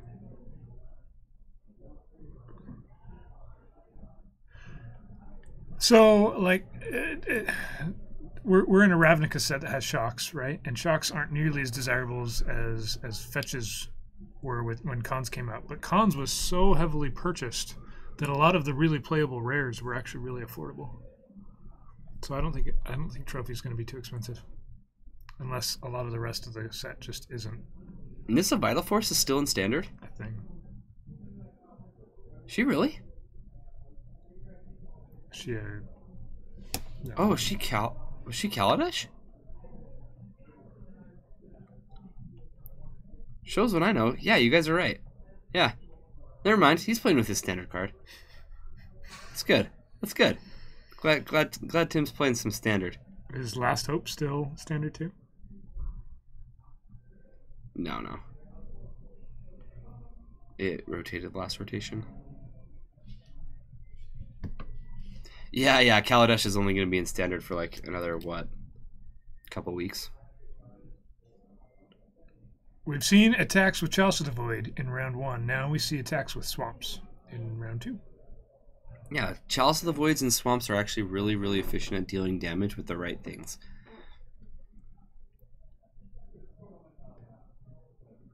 Thalia, equip!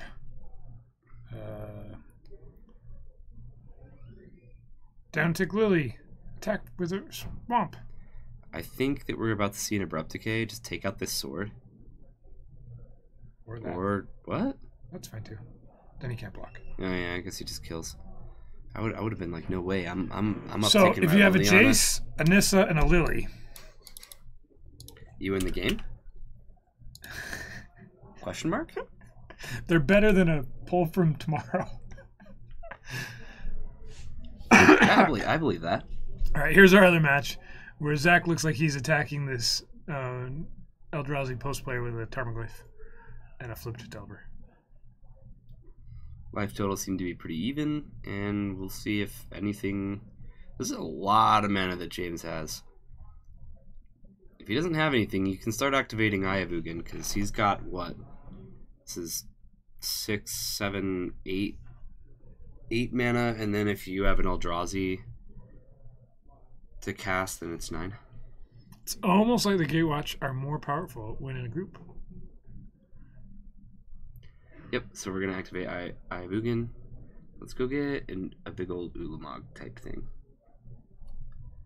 That's what my heart would tell me to do.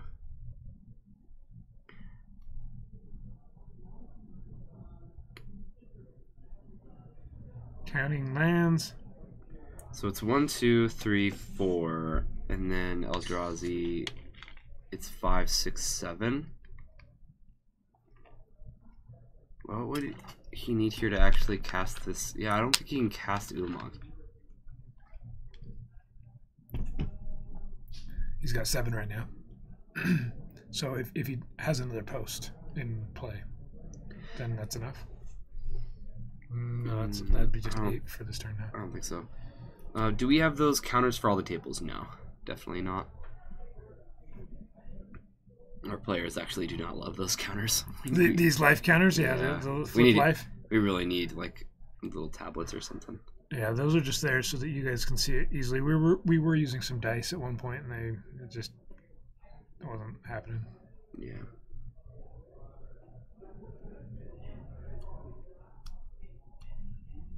We're too distracted to keep track. Well, okay, and so I'm just kind of paying attention here. Black-green decks are often like a mid-range deck, right? And one of the decks you struggle the most with is Tron. So having a main deck answer that satisfies being able to deal with Tron without having to sideboard in a whatever the 2/2 black-red dude is or whatever as a way to deal with lands and Tron is a thing.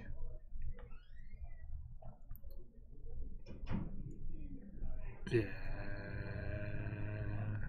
I think there's going to be some main board for sure in Modern. I don't know about. I think so. In Legacy, it might just be a sideboard card, but it's a really nice, flexible sideboard card. Seriously, it is one of the most efficient removal spells. Is that an Innocent Blood? It is an Innocent Tim Blood. had an Innocent Blood in his deck when he had a 20/20 against him. Fulminator Rage. Yeah, see, you guys, I know the names of these cards, but it's chat interaction here. That's what this is, Jerlo. So I appreciate it. We just play dumb so that people can feel included. I'm not dumb. I just play one on TV. Yeah. Okay. I got it. You're rather interested in the new tutor. Yeah, it is definitely interesting. I'd like to see what it can do as well. Yeah, but that's the thing is you're not running a million of them. It's not like you're going to be casting on turn 2 all the time. The fact that it can take out like okay, let's put it this way. Modern, it's 100% going to see play. Mm-hmm. But the fact that it can actually like interact with Dark Depths and it can kill Gurmag Angler and Jace and it can kill Counterbalance and I don't know what else, Chalices. Yeah, and the fact that it hits artifacts, enchantments, lands, and creatures, everything. Like whatever you need dead, just kill it dead. Planeswalkers, yeah, it's pretty strong. The fact, yeah, it's just. I think the card could have been printed and said non-land permanent, and still would have been playable. Yeah, but you put in the land clause, and then it hits Tron and Modern, and it makes a big difference. Yeah, definitely. The card's for sure going to be good in Modern, 100%. But I don't know. I don't know about Legacy. Lily of the Last Hope is in play, and it's super shiny. It ticked up and killed the Mother of Runes. And Alex is sitting on 1 land. Yeah, Liliana's super, super good in this matchup, as it is against Death and Taxes as well. She's just a big old meanie face. Yeah, I'm curious if there's going to be a Wasteland Stifle bug list in Legacy, if trophy whatever what is the card? Assassin's Ass Trophy, Ass. Trophy. If Ass makes a difference in that deck, and then people can be like, "You're an ass," and they'll be like, "I know." Where's my trophy? It'll be great because if you play Stifle in Wasteland, you're kind of an ass. All right, we've got Lily, we've got Jace. Somebody said we need Chandra. Do you think that these guys are excited for these spoilers? Do you think they've been looking at them closely because they get to watch gates? Oh, I'm. That's the only reason I'm excited. I thought I'd get something out of it. Nothing. Anybody in chat? No. No. They get to watch. No. Gates. Gate. What? No. Okay. Hold on, explain it to chat one more time. Okay, because they're the gate watch, and there's gates, and you can look at them, and it's like watching. Never mind. I'm so glad he caught us all up. So the standard deck is going to win. Yes. Well, if your opponent never draws a second land and gets their hierarch killed by an Innocent Blood. Here's birds. Yes. Yeah, that just dies to Lily. Sure I don't even think Lily's going to kill it. I think Lily's just gonna ult and then Finish's Deed's gonna kill it. I think I'd just keep ticking up Lily if it was me. Yeah. You're like, I don't care. Lily's at 20. We just have an Abrupt Decay. I'll ultimate later. Can you ultimate twice? See, here's a situation where Abrupt Decay is just way better than Ass Trophy. You can, right? You could have 2 Lily emblems out at once, right? Oh yeah. That'd be cool. Yeah, that's gross. Do they trigger separately so you get 2 and then 4 in the same turn? Yes. Oh, I've never had this happen. I have a new goal.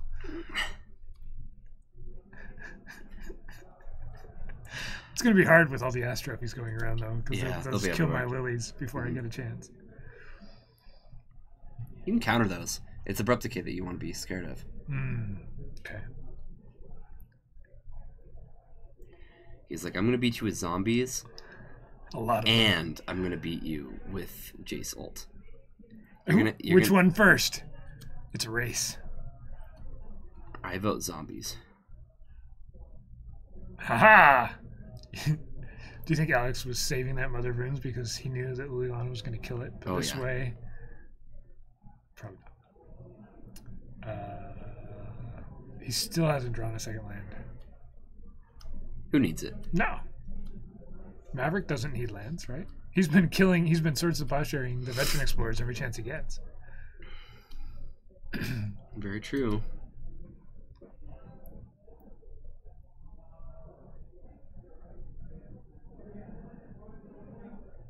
Jace looks at the top card. He's not actually rubbing this one in. He's just playing it out. Alex is letting him play it out. Alex should consider drawing more lands. I agree. I like where your head's at, Champagne Magic.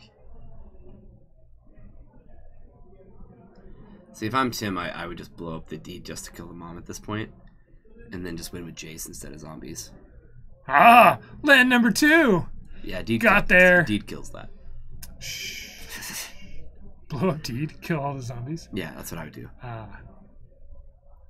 Win with Jace. Win with Jace. This is the awkward part of Jace right here. When you need the 3rd die, but only for just a little while. Every time it's like, okay, I'm taking up to 13. You got it? Okay, I'll get the other dice. Here we go. So I just use a d20 with him. Yeah, this is game 3, so there's no real saving time actually for anything. So, just in case you guys were wondering, standard decks are better than Maverick. This really large sample size, we found it out, figured it out. We've seen it one time. I don't see that pattern breaking anytime soon. So there you have it. You don't need a D20. You need like a D13 or a D14. That's all you need for a Jace. Yeah, those are a thing. They should be. They're not. A Jace dice. He's attacking with one really large zombie. There's 41 of them.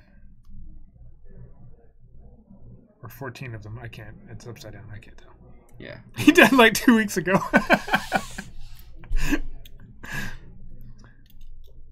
Use an abacus. This seems like a more of a Jace thing to do. I like it. Yep. What? Do we have another backup match? No, I think didn't Zach win? Oh, yeah. Okay. Yeah. Hey, look. The guy that drew more than one land won, guys. Surprise. Well, welcome back to here for a moment. Wow. While we look at more spoilers. That's what we're going to do, right? Welcome back to here for a moment. Is there even more spoilers to talk about? I guess so. Ready? 6 of them? I don't know. It's how many times I pushed the button. 1, Yeah. 2. Holy crap! 3 out of 6. That's 50%. That's like 50%. Wow. It's impressive. All right, let's take a look. Wait, we can't get a 13-sided dice? Come on. I've been by a dice counter, and there's so many different dice. I'm sure there's a 13-sided one somewhere in there. There can definitely be a 13-sided die. It probably just wouldn't be even. It'd be slightly lopsided. In one way or another. A slightly lopsided dice. That's interesting. It'd favor one. Like the 13 is even bigger. Yeah. All right, so let's look at some more bad cards. Except for this one. This card's sweet. What does this do? It makes a bunch of soldier tokens with lifelink. Okay. Yeah, with Convoke. Okay. And then everybody has the dream of casting multiples of them because it's March of the Multitudes. Mm-hmm. So more than one multitude is better. Yeah, and they're even mythic. Just all kinds of M's. Okay. So the first time you play it, you make one dude. The next time you play it, you get to make a little bit more dudes. Yes. Cool. Or the first time you play it, you just make a ton of dudes. Then we've got this Bounty Agent card, which, like, Not really sure what to think about it. You get to kill a legend. A legendary permanent that's an artifact, creature, or enchantment. Probably not wonderful. That's kind of awkward, isn't it? Like, it's a 2-mana 2/2 vigilance. Weird wording. They can kill something. It's a decent card. Okay. Definitely not legacy playable, but the reprinting Chromatic Lantern, I think that was just kind of necessary. And then we have a couple more bad cards, and then we get to the good one. The Ass Trophy. Yeah, I don't get it.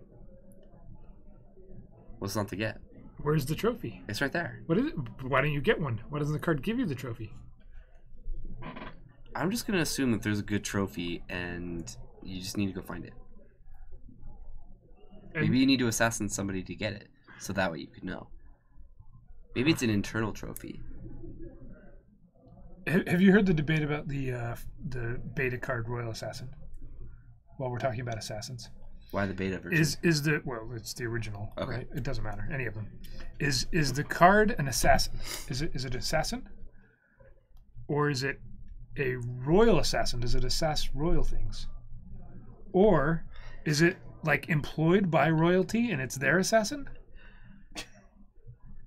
All of those things. It could be any of them. We don't know. We don't know. It's very ambiguous. It's just like this trophy. I'm not sure.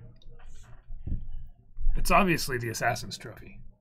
Well, clearly. It says it right there. Yeah. Beta, Alpha, same thing. Doesn't matter. 4th edition. We can talk about it anyway. All right, and then we've got 2 more uncastable cards. Look at this thing. 3 blue, 3 red. What is that? Oh, it's just a card that's super easy to cast and whatnot. Can't be countered. It has flying. That's good. Because it's a dragon. Whenever you draw a card, it does the Niv Mizzet thing. And whenever you cast a thing, it does a Niv Mizzet thing. That's some really... So, they dug deep. Literally all I heard is... Niv Mizzet 3.0, just like the other previous Niv Mizzets.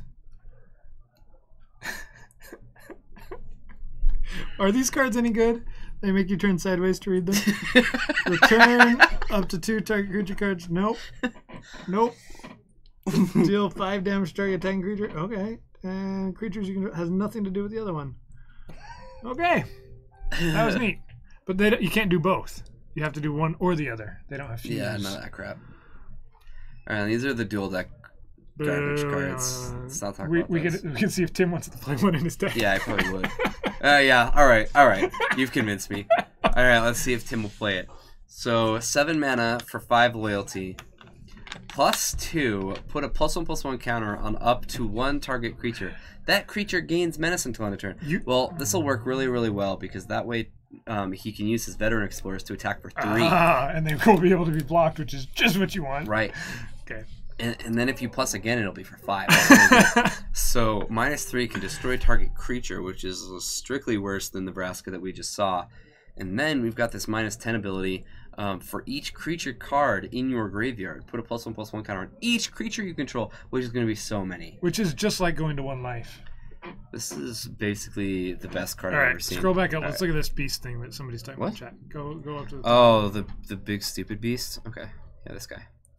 This guy? Oh, no, this beast whisperer. Oh, this guy. The Whisperer. So, does a beast whisperer whisper to beasts, or does it just go around going, beast? That one! I don't know. It's important distinction there. What is going on right now? I love it. It's a pretty cool card. Like there was a guy like this back in Onslaught, right? That was uncommon, I think, that whenever you cast something big, you drew a card. Yeah. And it saw play in Standard or Sealed or whatever. You think it might see play in Legacy Elves? He alternates depending on the week. Hi there, bird. Peace. Yep. I want to know about this Nullhide Ferox guy right next to him. Worst mythic you've ever seen in your Look at life. this thing. Okay. I don't care what this thing does or what any of this thing says. Okay. Look at this mouth. He's got these big old fangs and these big old fangs, and then he's got these things sticking up. How does he close his mouth? He can't. His mouth is permanently stuck open. What is going on? Makes no sense. But he's got hexproof. Except not really. You pay 2, suddenly all that goes away. Because he's got these fang things sticking out of his mouth. He can't close his mouth. Sorry. Yeah. Now you know how I look at spoilers. I look for the word gate, and you just look for stupid art that makes no sense with what the card does. All right. Well, there's more. Yeah. Oh, these ones are garbage. Okay. Well, these are kind of important, I guess. This Temple Garden looks pretty cool. What the heck is up with this? Why are we printing Narcomoeba as a rare? Please tell me, because I don't get this. What about this card warrants being called a rare? No, maybe if Dredge got like a redo, right? Yeah, but then, it's not going to. But no, it's not. It's not. Yeah. You can't reprint Dredge. That's messy. You can put this card from your graveyard into your library fairly easily in this set, in sealed Surveil. or yeah, Yeah, right, okay. or in draft. Why a rare though? And It's so- a 1/1 fine. Yeah, it's a it 1/1 fine. It wouldn't be busted at uncommon. Even if you surveil it and you're like, Yeah. look, guys, I got a 1/1. Your opponent is not going to care. You know I'm right. That's true. I'm right. That's true. All right, Amara's just like the coolest card ever, so let's skip her.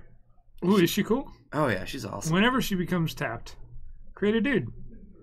Okay. Yeah, I like it. I like it. I feel like this is super abusable. It should be mythic, so you can see even fewer of them. Can we retroactively make all of the previous Narcomoebas mythic, so there's fewer of them in existence? That'd be great. All right, and then we haven't talked about these dumb planeswalkers, right? Sorry, all of them are dumb except for this Elspeth. Gosh, or I guess the Teferi's kind of cool. but seriously, like this Elspeth is so awesome, so cool. Yeah. And then all the others, it's like, why are we paying $250? Anyway, We're not. yeah, We're not doing that. I might. I'm like this tempted to. If you could get them. Yeah, if I could get them, which I probably can't. What's going to be the market value of this stupid thing? I don't know. And the thing is like, it'd be hard for me to even warrant trying to buy one, because apparently you can buy two. Yeah. And like, I would just want to buy two. Don't do it. I probably won't. Stay away Jorgensen. from the light. I probably won't. There's not a large reason for me to do it. I do want this Elspeth. I just want this Elspeth. So I'm Elspeth serious. is going to She's go so for freaking sweet. $100 post, and you just get That's the a one. lot. Like she's going to be worth so much. I think the value is going to be there. I really do believe that. I think that if you pay $250, I think you are going to be able to resell it higher. In fact, I dare say that that's like a 99% type thing. Like It just depends on how many of them there are.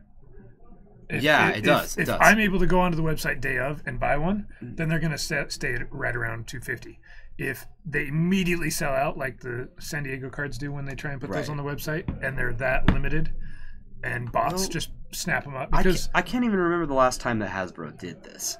So what do we know about it? All I know is that like last time Hasbro did do something off of their site, like crashed their site. Yeah. So like their site is bad. Yeah, who knows what's going to happen this time. You're actually battling digital bots on their website because their site is so bad.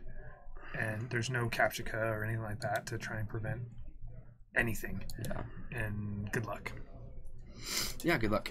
Hey, thanks for joining us. Yeah, later. All right, we've got round 3. Because we could just keep talking about other useless things. But Actually, yeah, let's do that. All right, let's just stay here again. Want to retry the whole us narrate? Oh yeah. It didn't work well last time. Okay, guys. Players are shuffling. You got to do it in a cool, like, deep voice. With All right. The players are shuffling. That's good. Yeah? Let's do it just like that. Okay. Don't be a coward. All right, so we've got Zach versus Steven.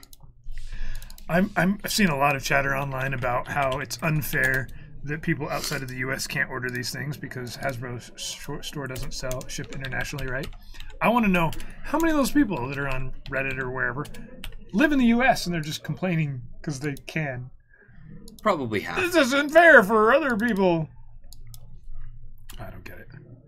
All right, Lands versus Nick Fit or What's Steven on? Steven's on a Jeskai Delver. Or Jeskai Delver versus Sultai. I kind of like that. Okay. You got lands at the moment. Paul on lands. Versus Tim on Nickbit.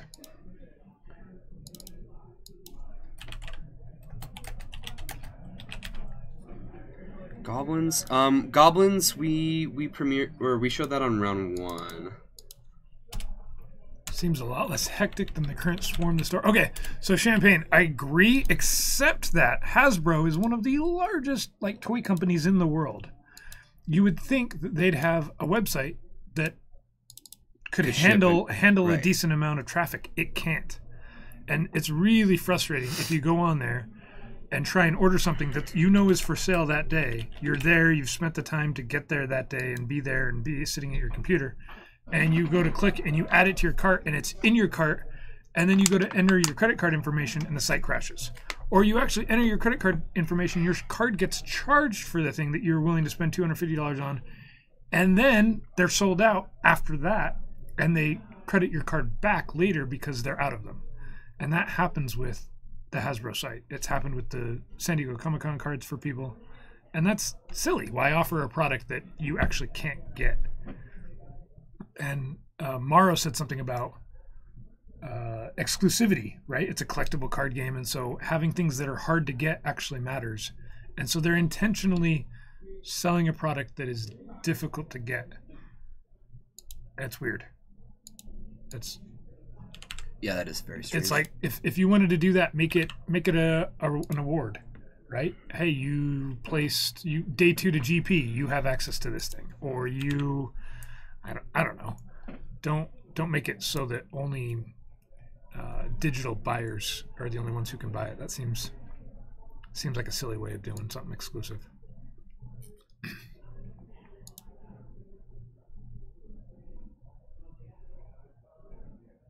Rook with the Loden, it definitely matters what you think. We'll keep them as backup. We saw Nick Fit last round, so we're gonna switch it up just a little bit. But we'll definitely be back and forth.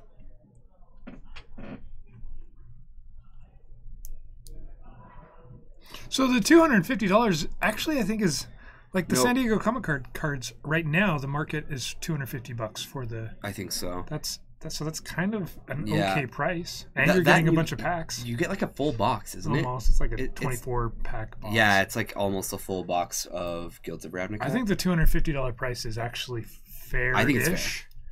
Considering what you're getting.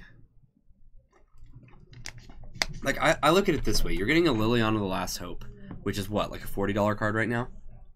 And it's going to be foil and full art. Okay? Yeah. And like super exclusive. Yeah, and then so you're also saying each one is $50 and they're going to go for more than that? Yeah, and then think about Tezzeret. Like, what is Tezzeret? Like a $25, and then you're making it foil and you're making it exclusive? Like you're going to get your value. And Teferi, like, what is a foil Teferi right now? Like $80? I don't know. It's probably worth. It's probably worth. Yeah, I saw there's an image or there's a little short video of the like FTV foiling. If that's real, that's really too bad. It really is too bad. Artificial scarcity. Yeah. I understand that, Nate. But Rigmo, thank you so much for the follow. I appreciate the support. But it's weird to have artificial scarcity, sell it online, and allow you to buy 2. I think that's really strange. It's like they're just asking the market to resell them for more. I don't know. Instead of having stores be their secondary reseller, they're just having general public be their secondary reseller.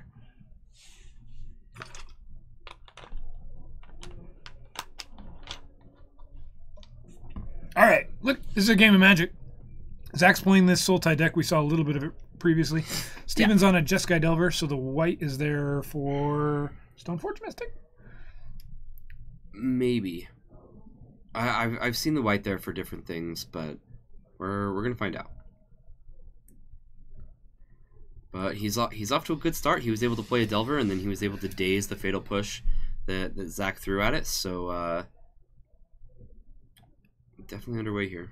What I would have liked to have seen, if I was doing these full art planeswalkers, right? Because the community has been making full art, super art planeswalker proxies since day one. Mm-hmm. It would have been cool if they did them non-foil, but then just like the colored border around the text boxes foil, or just the light sources, or something like that. Just a minimal amount of foiling, like a hint at the old foils. That would have been real hot. Just a touch that would have made them unique, and something that an artist can't really pull off, or a proxy can't really pull off.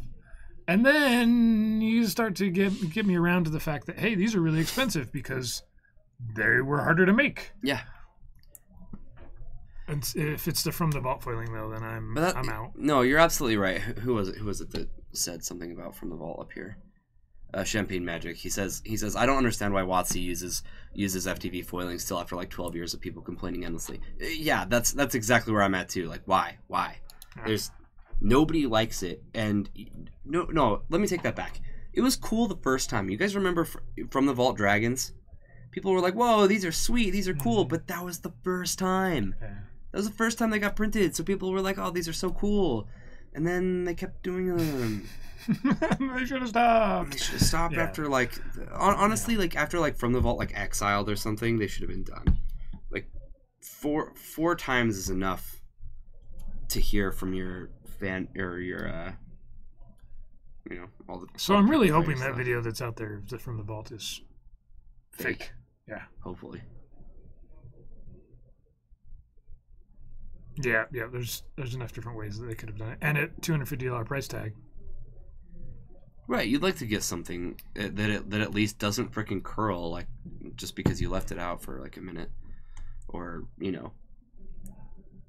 it's like even if it's in a deck box and it's being like constant pressures on it, they still curl. Come on. Yeah. I almost wish that these guys had like a watermark or something. You hold it up to light and you see a different image through it, or that'd be cool. Something that just justifies the outrageous price on it. Hey, Romario, what's up, man? The video was from an employee. Yeah, that would suck. It for sure was. It was a crappy video if that was the case. That's messed up. Hey, here's this really expensive video. Here's a grainy from my cell phone in my hand camera picture that I could do better with a camera phone in my hand video. That's bad. It made me think it was fake. Yeah. All right, Steven has a young pyromancer, which has kind of died from the legacy scene, right? We don't we don't see very many young pyromancers past Gitaxian Pro bannings. He's still around. No, he was not in Richmond, Romario. If Bryce was, he would have been with us when we went and hung out with you.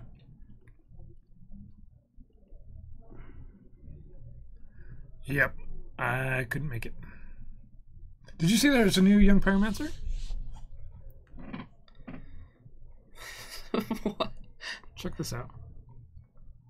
Where is this thing? It's called...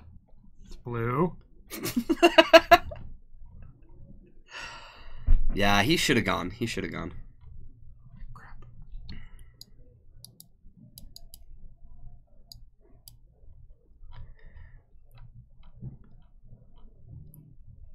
Oh, goodness.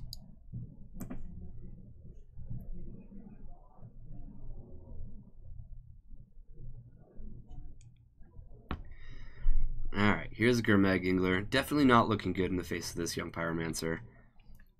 Murmuring Mystic. Whenever you cast an instant or sorcery spell, create a 1/1 bird illusion with flying. 4 mana, 1/5. It's actually not a miserable Can card. you imagine, though, if this was a 3-drop? Then it would be so good. Probably playable. Nate, thank you so much for the resubscription. If that's actually how, with the whole gifting subs thing, I feel like I have to check every time now. Thank you so much for resubscribing. Well done. Thank you. All right, what happened? I missed appreciate something. it. I was looking for a young pyromancer. I'm actually not sure we've ever had this high amount of subs before. I'm pretty happy about it. You guys are awesome. You guys are wonderful. It's like we do something that you guys kind of like a little bit. Like get distracted and complain about stuff? Uh-huh. Oh, you're looking for the found it emote. Why don't I have the emote? I can't use it. It's true. If you sub with Twitch Prime, they don't auto renew or anything like that. So if you guys want to auto renew your Twitch Prime, you have to do it manually, which is kind of the opposite. So that it's not auto renew. Yeah. Okay. And then you just go up, you click the little thing, and you can subscribe, or you can just follow. We like that too. Yeah, just when we go live, people just coming and hanging out with us. That's all we really ask for. Or just start the stream, and then leave the room. That works too. You could do that. I like that talking actually helps to an us. empty room. It's great. Is that what you? Oh my God, you do that. Oh yeah. That's how I imagine. I don't actually think that we're talking to real people. This is just automated chat window things, right? Well, let's see if we can get a response. So, how many of you are actually there? And then if nobody responds, then we know. This is a good test. Yeah. I mean, we've gone hours without anybody saying Just say anything hi, in or chat. if you're a sub, like hit the found it button. That way we know you're there. Ooh, what does the found it button look like? It's been a while since I found it. Yeah.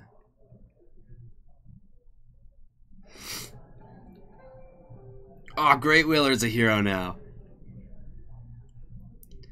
Awesome. Thank you so much for the resub, Great Wheeler. So, does a young pyromancer and a true name nemesis beat a Gurmag Ingler? This is an important thing that we need to fully know. Look, chat is responding. They're actually there. They are. There's people that haven't said anything all night long. They're like, You know what that means? ding. You are not talking to just empty rooms. I'm definitely not there. Captain Yeah. QC, empty room. Perfect. That filthy pleb says 7 reporting for duty. Whoa. Jeez, do you guys like have a party every time we stream or something? This is like There's a like Super Bowl party. There's a bowl of salsa. Up on a projector and just like. All right, so Nick Fit actually loses game 1 to a Merit Lage. It's not exactly the best deck against Merit Lage. He'll have Maybe if you had like an Ass's trophy, or a trophy of Ass's Trophy. a Ass royal. Trophy? Yes, that's it. Something. A card that isn't a trophy, that doesn't even give you a trophy, but gives the person who died a consolation prize. It's a consolation trophy. That's what we've turned into. Oh. Your Twitch wanted more ads? I hate ads.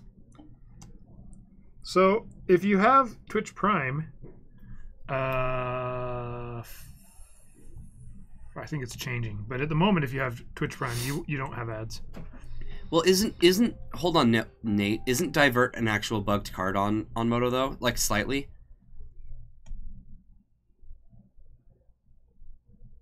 Where the heck did all of our viewers go? They're all gone now. Maybe I said ass and trophy a few too many times. Yeah, seriously. That was weird. It is. It worked earlier. How's it bugged? I don't think it always lets. I don't think it always lets you change the target. Or like, well, with the thought seize, it might just like not let you. I'm not sure. But this is just what I've heard.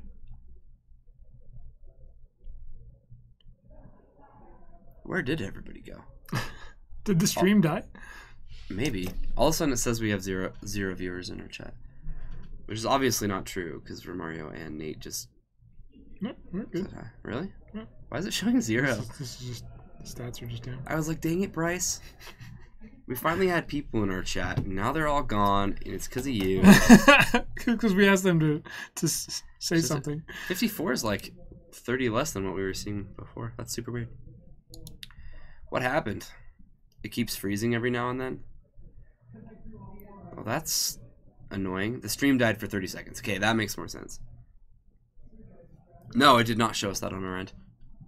Well, welcome back. I hope you guys are actually hanging out with us. I don't know why the stream went down. There's probably not any good reason for that. Nope. Twitch is having a stroke. A stronk. Oh, a stronk. Yep. Sorry, I misread that.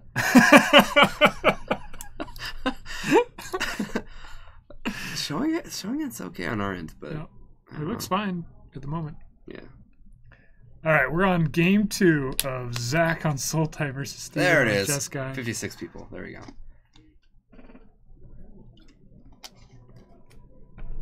What are you whining about, Nate? I was 3-0 with this deck, but it won't let you cast Divert.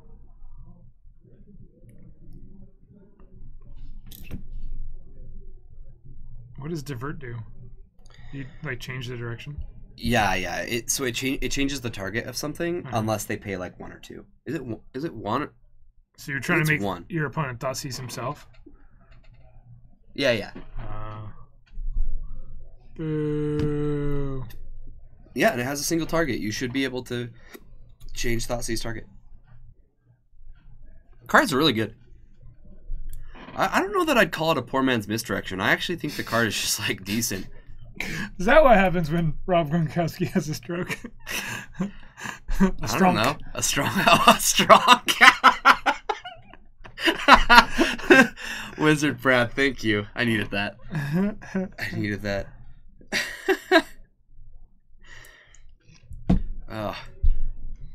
Football's back up and going, and we're relating it to Magic stuff. This is great. This is exactly what I wanted.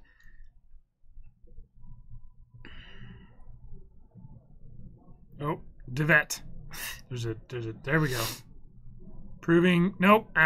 No, price, come on. Oh, the Conspiracy Misdirection is cheaper than the Odyssey Divert. Giants are going to the Super Bowl? Oh, honey. Oh, honey. Are they going to get a new quarterback? That I didn't know about? No, still Eli Manning. Maybe they'll trade for somebody better. They got a running back. That's what they got. They'll probably be a fine team, but I don't think they're going to go to the Super Bowl. They're going to be an easy 6-win team. They'll win at least 6 games. I believe that. Now, my team, on the other hand, I don't know if my team can win 6 games. I can't say anything bad about Eli. If you're a Giants fan, you can say bad things about Eli. I've met many Giants fans, and I have yet to hear good things about Eli. Right? No, seriously, every Giants fan that I've ever met has been like, yeah, let's get rid of this guy. I'm serious. Let's have anybody else. How about a rookie quarterback that does everything he's can and gets paid way less?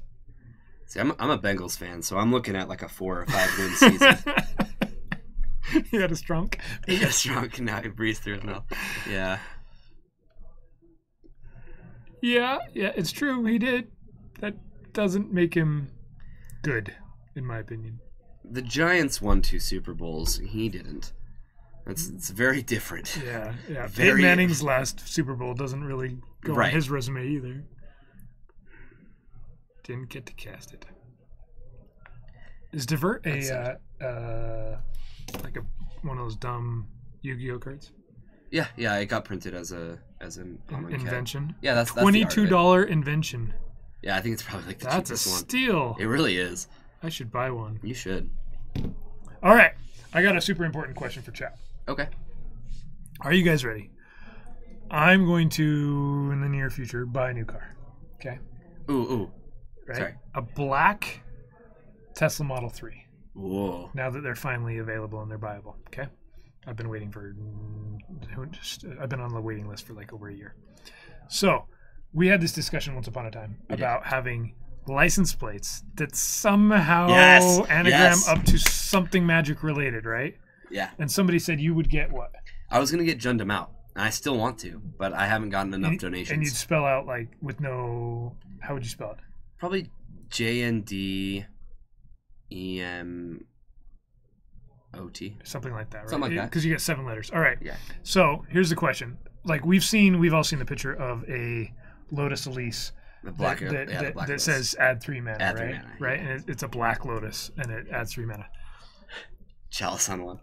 Okay, so here's the question. You can only 7. It's a black Model 3. It's a Tesla. What's a good MTG related thing that works? So here, off the top of my head, would be Dark Ritual, right? Just Dark Writ, because it's a Model 3. That would be sweet. It's black. It's 3 Dark Writ, but that would be sweet. Yeah. So there's lots of like Snap Bolt or something, but it's a black 3, right? It has to go with the car somehow. So what's a good Magic related? Dark Writ would be amazing. You saw Ponder in Provo. That's cool. Really? That's kind of a strange one where it's like, is it magic? Or... It's not magic. Trust me on this one. Ponder in Utah definitely does not mean magic. Ad Nas. That'd be cool. Okay, because it's a black card. Ad Nas, yeah. But I'm not an Ad Nas player, so I get to like veto. Well, what player are you? Help the people help you. This is part of the Nissan Tundra concede. I saw a suggestion that was O2 drop. I thought that'd be great. O2 drop. You can't put a hyphen in, unfortunately. Yeah. That's great. So I don't know, chat. Does anybody have a good magic-related license plate? You get 7 letters for a black, and it's like a pearl black or a gloss black. How about Model 3?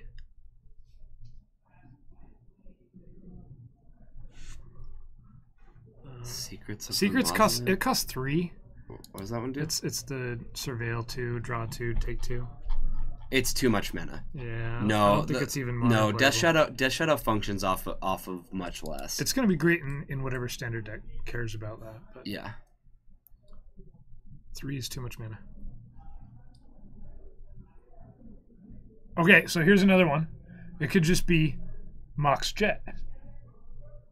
That would be sweet. That's kind of cool. Yeah. Right? Because I think I like Dark Red more though. Mox Jet, just nobody outside of Magic would even get what that is, right? Right. Mox is just a made-up thing. Jet doesn't make any sense, but I also don't play Vintage, so I'm not sure if I want to do that. I mean, at least you're not like abbreviating any of the words, so you get both. You get both that way. That's kind of sweet. Yeah. Flip Orb. R.I.P. DRS. That's pretty cool. Except, what if it gets unbanned? Still rip. It's never getting unbanned. You could. That's probably pretty safe. I like it. That one's pretty cool.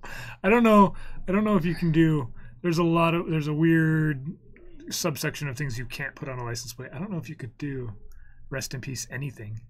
And people would be like, rest in peace doctors? What? What does this guy have against doctors? What do you have against doctors?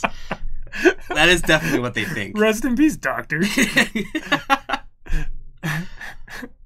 This guy really doesn't like doctors. What did the doctor do? But he drives what did he do to you? Energy efficient car, so that's cool. Good for him.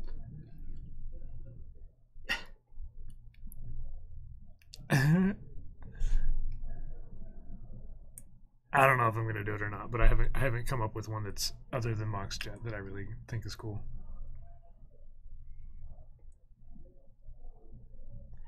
Come on, Blessed Alliance. Yeah, JTMS would be enough. I don't think you need MTG afterwards. If it was blue. But even then, I think it has to have something that ties in with black. I mean, could you just put Liliana? Yeah, or like Veil. That'd be cool. Yeah, that would be cool. I mean, Liliana's just a 7 right there. Yeah. Boom. Yeah. Just name the card Liliana. Yeah. It's a black and it's a 3 and it's a Liliana. That's an interesting one.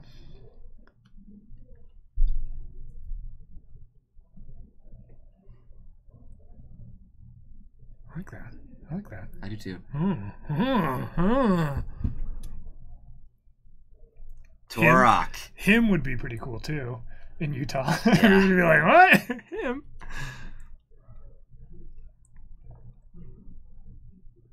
LOTV. That's pretty. Him, you, yeah. Okay. If him was 3 mana, then I think him would be great. Yeah, that would be good. LOTV is pretty cool. Because then it's not like just a name. Yeah. Yeah. Delver. I've thought of all of the Delver things, but because Delver's a blue card, you just open never flips. Yep. Don't flip my card. Yeah. Don't. Yeah, you don't want it to flip.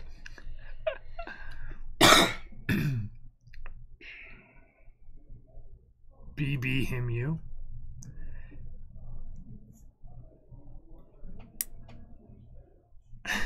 Pack rat.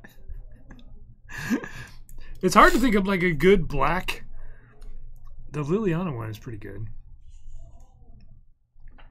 Yeah, and then if I want another card, I just get another one, right? Laura.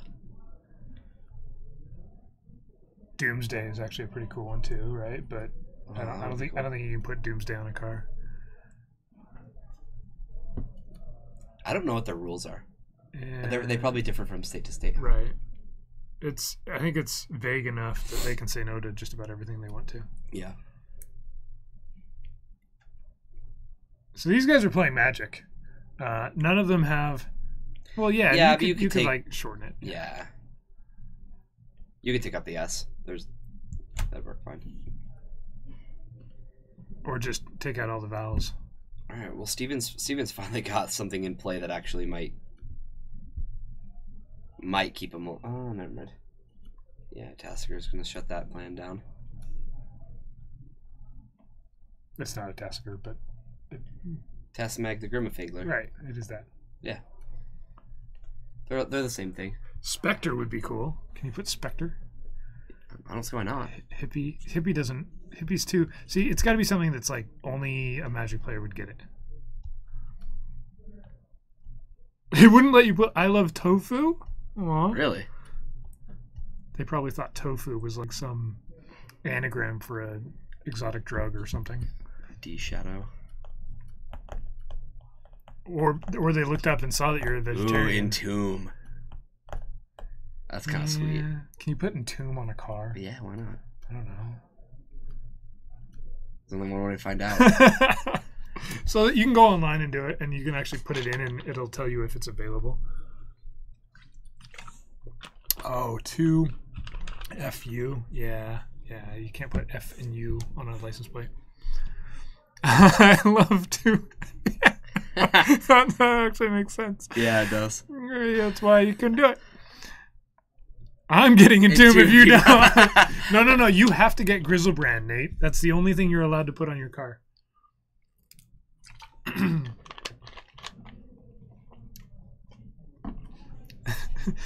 You can put True Name Nemesis and Grizzlebrand, your two favorite, most absolutely, positively best cards in Magic ever. Whoa, Lightning Bolt. So, we are teaming up on this. Yeah, Entomb is bad if you get a car. So that's what I was thinking. Gristle Dad. That's cool. If it was like a 7, if it was a Model 7 or something, that would be. Yeah, but Great Whaler, you don't get a car to get it to get in a car accident. That's not the mentality you ever have when you're getting a car.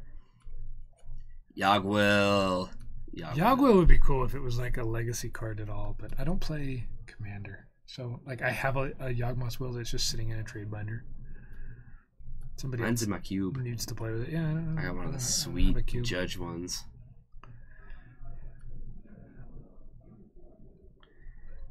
All right. Guess who's not dead yet? The guy who's gaining a bunch of life? Yep. He does not have efficient mana to get this Batterskull in and out, though. Oof. Force of Will's a start. But I guess it... Yeah, never mind.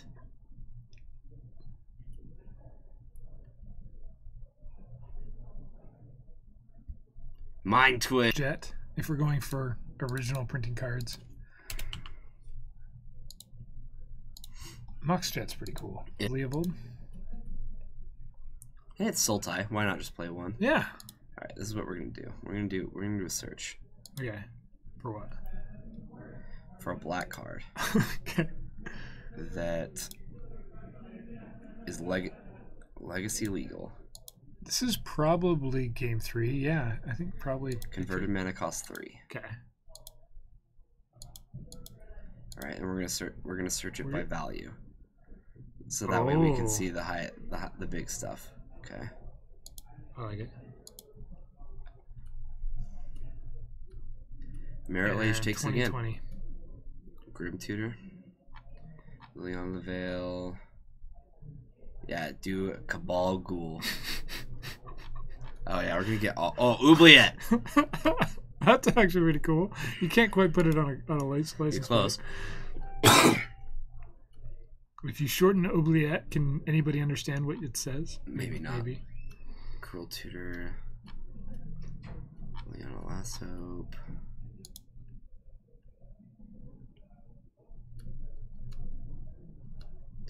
Recurring Nightmare. Put that on. Could you get Nightmare on it? That'd be sweet. Almost. Bridge from Below is a card. Yeah, can't quite get Maelstrom on there. Culligan's Command. Just do Command. Put Contamination on an electric car. Yes. That would confuse some people. Contamination. We're already in the like sub $20 price range. Yeah, we sorted by 3 mana cost, so we're not going to see a ton. Deluge. Toxic Deluge. Yeah, that wouldn't make any sense. Sorry, I had to try.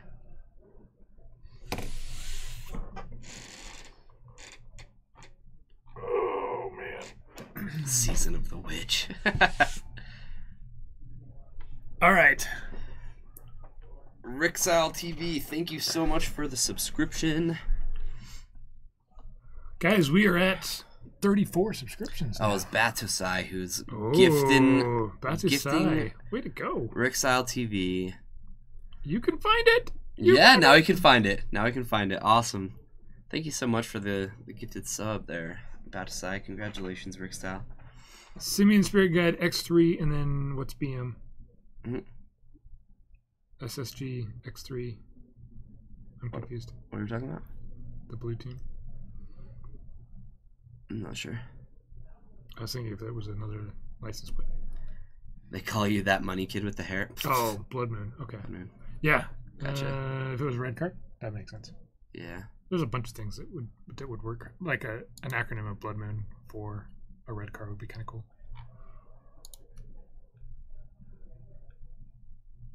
Clearly. Yeah. Necromancy. We're still going. Sorry. I would take Gideon. I don't want to deal with that card. Just put Phyrexian.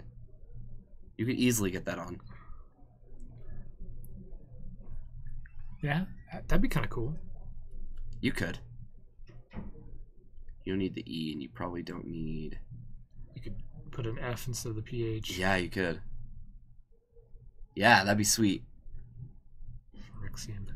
Or you could do Phyrexia and just not use the N. Yeah.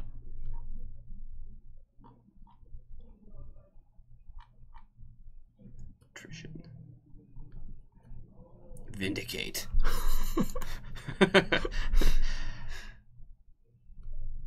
Don't worry, we're just I'm entertained by this. looking at black cards that cost 3 mana. Ashiok. Animat. Oh. It can't be gold.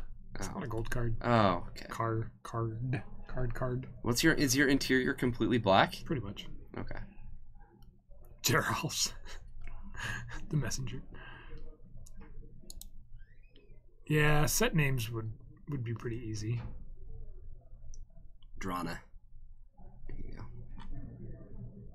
Big Game Hunter.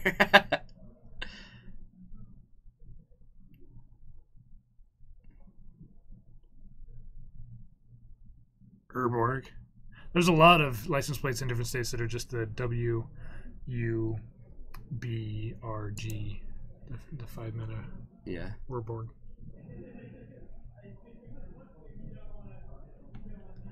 So, Wizard, often in like 2 or 3 round, 4 round tournaments, you just get in the habit of writing everything down because after playing 6 games straight, it is easy to forget actually a card or two. And having to sit there and try and remember and think back is slow when you purposely want to... Just remove possible error. Yeah. And you want to be able to like glance at it without your opponent knowing you're thinking of what cards they have in hand.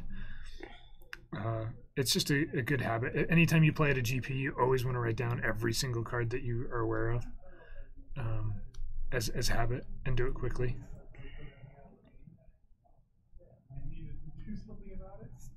Because you're right, these guys probably could remember that exact hand easily. just fine. Yeah. But when they're in game 3, 3rd round, it'd be easy to make a mistake, and that'd be a silly way to like lose a game if you forgot there was 2 swords instead of just 1. You think Urborg's probably the best one? Says the blue team. Better than Mox Jet? I really quite like Mox Jet. I do too. I mean, Dark Ritual is the best because And it's like a Tesla 3. Yeah, Dark Rit would be kind of cool. Yeah. I like Liliana a lot as well. Because then you could just name the card Liliana. That'd be sweet. It's pretty cool. There's a Gideon that you would have gotten rid of. What did he get? He got rid of a sword? Yeah, I don't understand that. I would have taken the big threat. Does Steven have Force? Okay, Force blue card. So Daze goes away. And then, ooh, there's a Flusterstorm. So he had the answer for the Gideon. No, that ended up being really good. Cabal. I don't think you can do Cabal. That's too...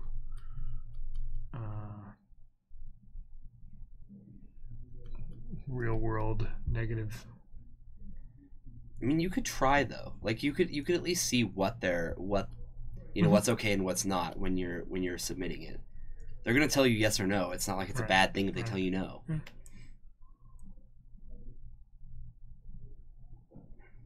I thought UC would be kind of cool for Underground Sea, right? It doesn't really have anything in particular to do with a black Model 3, but it's like a cool Magic thing that only Magic players would really get, but it also UGC is kind of weird. Yeah. Or U space SEA. And people would kind of, what? You see? You don't know how to spell. Like that doesn't make sense to most people. Didn't we just barely decide that you're not allowed to do dual stuff? That's blue. That has blue in it. Yeah, that's why I like tossed it away. But I thought that was a cool one. Yeah, I do the Mox Jet or the Dark Rit or the Liliana. I think those are the best ones for your car.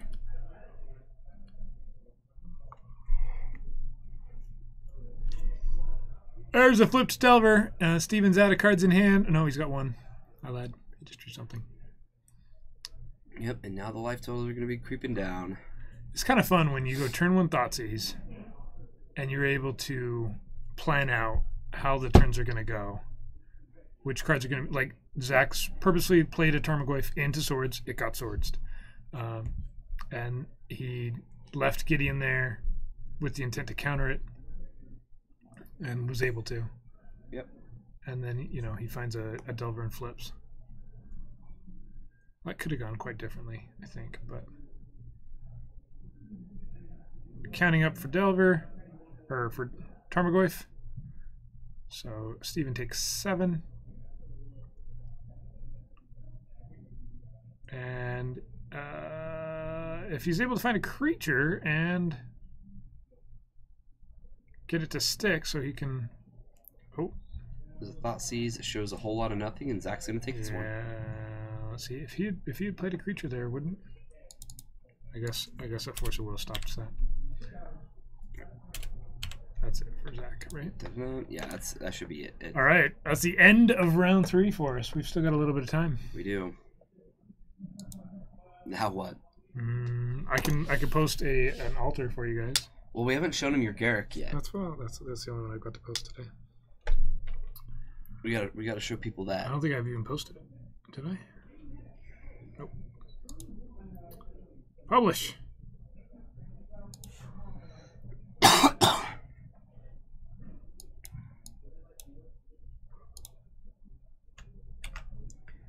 Let's check it out.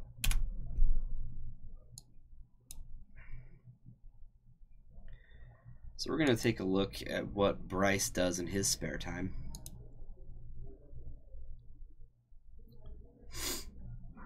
Welcome to Bryce Felt's altars page. What are these things called? They're called checklist cards. Checklist. All right. So this one I just did for somebody here locally. He wanted a checklist card, and I went through a couple different iterations. Go ahead and refresh it. I think it'll pull up. Yeah, there it is. Boom. Went through a couple different iterations of what a Garrett could look like on a card. And there's a bunch of cool like fan art and different things that I showed him, but he wanted the original. And then, I think it looks really good. so this is like a totally matte black card with just the checklist and the sun obviously remaining. And then I went over it with this white pen and I think it turned out pretty cool. I really like it. And he wanted some green, and so I kind of did this tribal pattern to add in some green to it. I actually quite liked it with just the white. You can kind of imagine it. Just a really simple, just the two colors. But these are fun. Yeah. And I think it'd be kind of fun to do one of these and like for a Liliana the Veil or something like that, but on the actual card and see if it would get past because it's recognizable art. Like, see if a judge would. Highly doubt it. I don't think so, but like this is very recognizable, exactly what card it is, right? And I don't know. It's kind of fun. Yeah, True Nightmare. It's true. I was all over the place. I got to hang out with, like I saw you at the bar and I hung out with Romario for a minute, but we were surprisingly kind of all over the place. These are some of the recent ones I've love done. to hang out more next time. I'm sure if you guys have been in chat with us, you've seen a bunch of these. I'm working on a whole bunch of stuff digitally at the moment for the digital mock-ups that I do for people, so I should have a bunch to go in a while. Batusai, thanks for joining us. Yeah, I'm working on some stuff that's like kind of like this one. I really like the way this one turned out. I really like these. And it'll be interesting to see if I can pull it off again. What card? They're working on some infect stuff, and I've got some pretty cool artifacts coming as well, I think. But making sure that everybody's on the same page, and we'll see if we get there. Anyway, kind of similar to this too. Yeah. I think these ones turned out pretty cool for what they were. They're different. And I've got a play set of these Gitaxian probes sitting in a binder now that I never get to play with ever again. Where'd the Cletus go? I really like the Cletus. I like your Tombstalker too. Kind of similar to that style that you were just talking about. Yeah, Cletus is further up. It's gone. Yeah, disappeared. Anyway, we looked at altars. We've looked at spoilers. Yeah, there were a couple. Look, there's a new one. We got a new spoiler, guys. We get to preview a spoiler for you. It's a reprint. He's we could show them. He's disdainfully cutting through the scroll, the merchant scroll there. It's a disdainful stroke.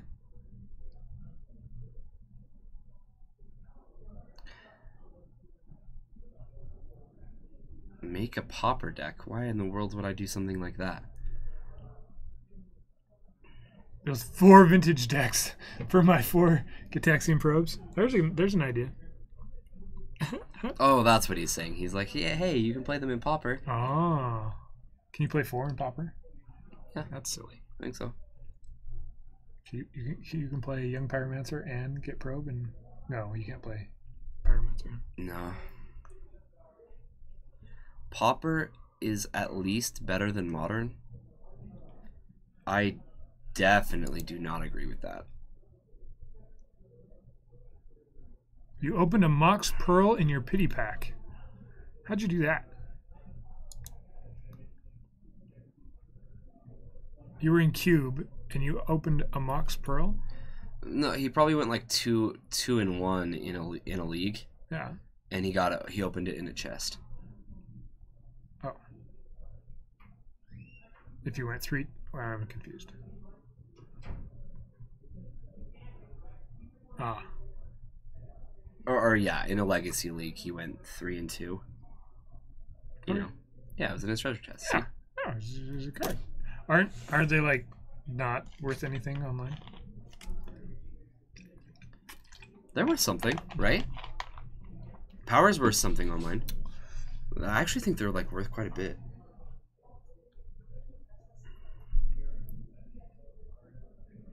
All right. From Guilds of Ravnica, Mhm. what is a card that you have to see for it to be Ravnica? What's a requirement? We got Shocklands. We've got... What else do we already have? We have kind of an Abrupt Decay. 34. Okay. Oh, some of them are cheap. That one's $5. Scroll down. Scroll down. What else do we already have?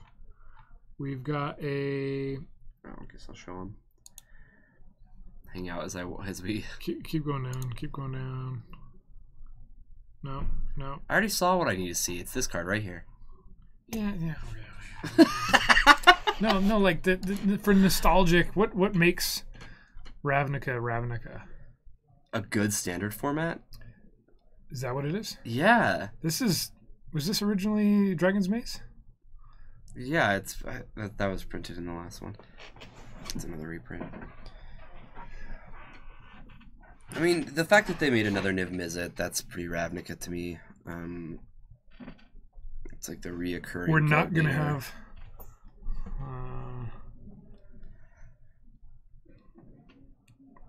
What do you need to have to make Ravnica feel like Ravnica? I mean, we're gonna.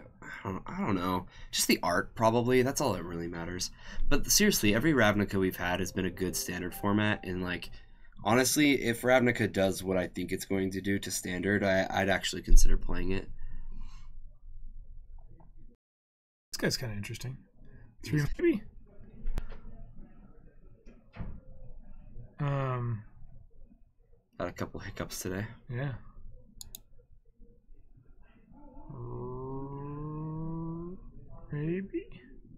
Maybe we're back? Correct. So... Anokapi. This is critical, important information. Does chat know? It's like a mix between an antelope and a zebra, but its closest actual animal is a giraffe. Really? Yeah. I actually didn't know that. It's a giraffe. These are okapis are like super endangered, right? I don't know. I can't remember. But why isn't it just a beast? Why isn't it creature? That's the first thing that I looked at. That's too. confusing. Yeah, Ingenuity, we're aware. I'm not sure why that's happening.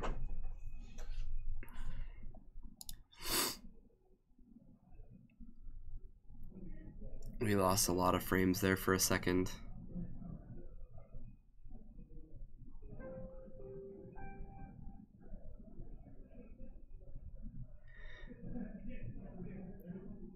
Yeah, okapis are sweet. They're awesome. You were like, what the heck is he saying? No. Oops. Making sure we're up. Sorry, you guys. Yeah, I don't know. Like, honestly, like, we're gonna have Vraska, we're gonna have Ral. I guess that's cool. Lots of multicolor cards. Happy to see hybrid. Yeah. We get all the watermarks for the guilds that we know and love. You know, I think that's like a big thing too. Is that I think that people tend to identify with guilds. Yeah. Easily. And are we gonna have some like high efficient cards? Ravnica, the first Ravnica was full of these very efficient costed uncounterable the uncounterable cycle and the guild what were they? The 2-mana hybrid guys for each guild. Yeah. That were super efficient. Yeah, they had a like the devotion thing going on last time it was in standard 2, where like all the symbols actually mattered. Well, I don't think there's anything we can do about the lag at the moment. I'm not sure why it's happening. It's not here, is it? It's showing a screen. Oh, sorry. I keep doing that to you guys. I'm sorry.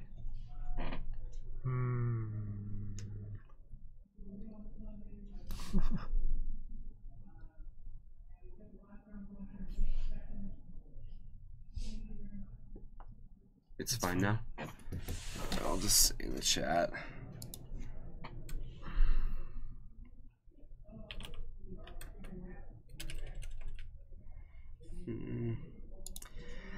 It's not a big deal. It kind of is a big deal. We've lost like 20 people. We're also in between rounds. Yeah. They'll come back. You guys will come back for round 4, right? Got to. Level that as you reloaded. Interesting. That's weird. We're going to have lands versus Sultai. I'm going to pull this up. Oh, I keep doing that to you while you're talking. I know. Pull what up? Nobody tried to take my bit lead from me. I'm amazed. If we have pairings. Paul and Zach, Tim and Josh.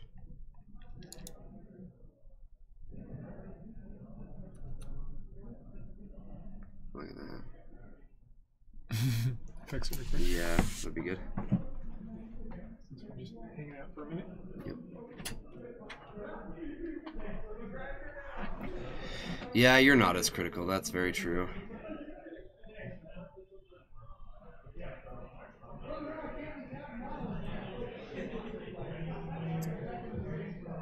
Looks like round 4 is about to start up. We've got good guy Bryce over here making sure everything's set up for us.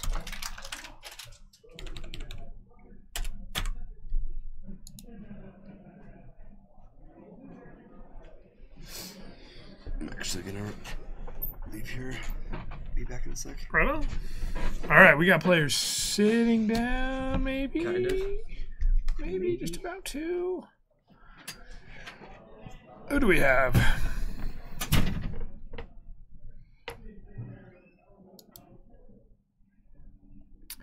We've got Tim versus Josh.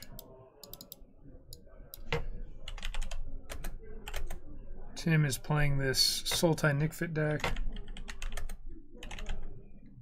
with planeswalkers and all sorts of other crazy stuff going on. And Josh is playing Miracles.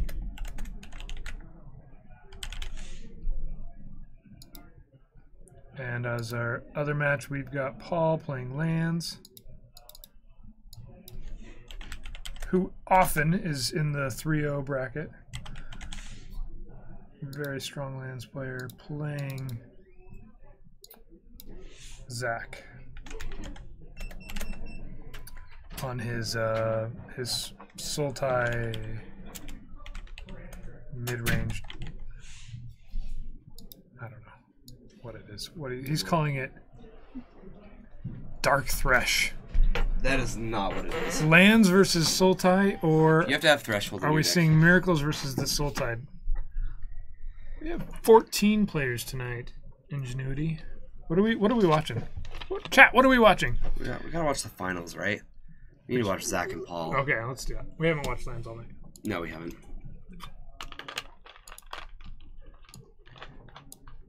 He's been winning and winning and winning. I think he earned his camera time. What do you think? Okay. Sure. If you say so. Yes. I don't know.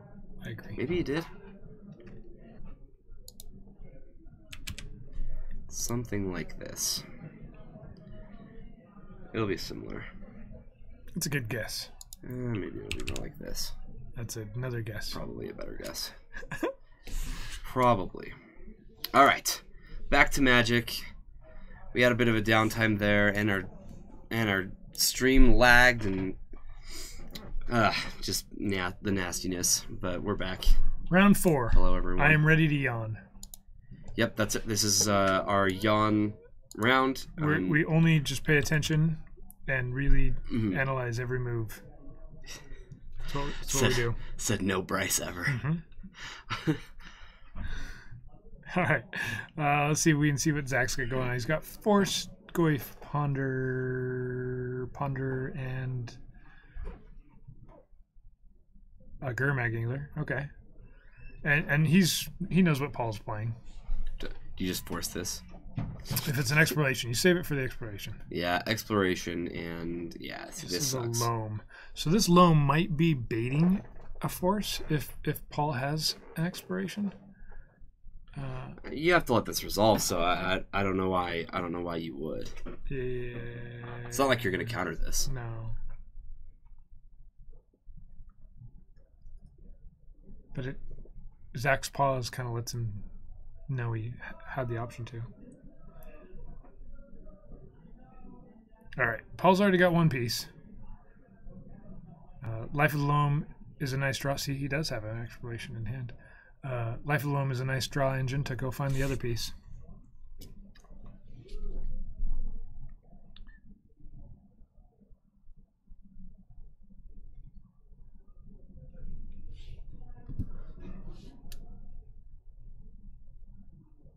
All right. Loam's away.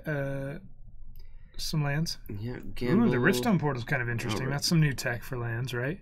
That's weird. So that lets him tap a Tabernacle or a Dark Depths for mana. Well, any land can tap for blue or green or white, right? In fact, we don't see that often. Let's pull it up. Here's the expiration. It's getting Force of Willed. And then it got Force of Willed, and then Loam is happening.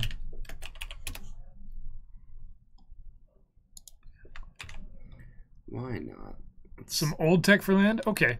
Yeah, it's old tech in the very old lands build, but it's new tech for the current lands build. How about that? This was played back when like Mutavault was your win con. Yes. Mishra's Factories. Yeah. Factories, not Mutavaults, but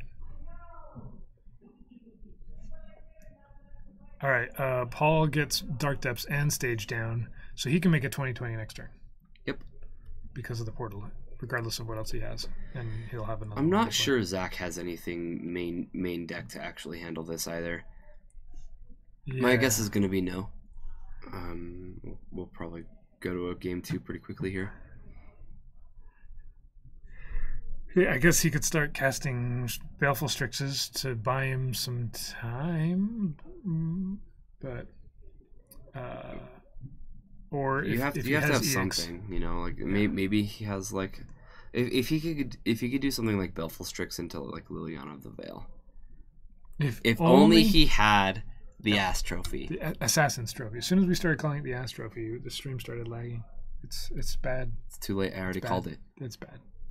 It's already called the Ass Trophy. We can't deviate from that.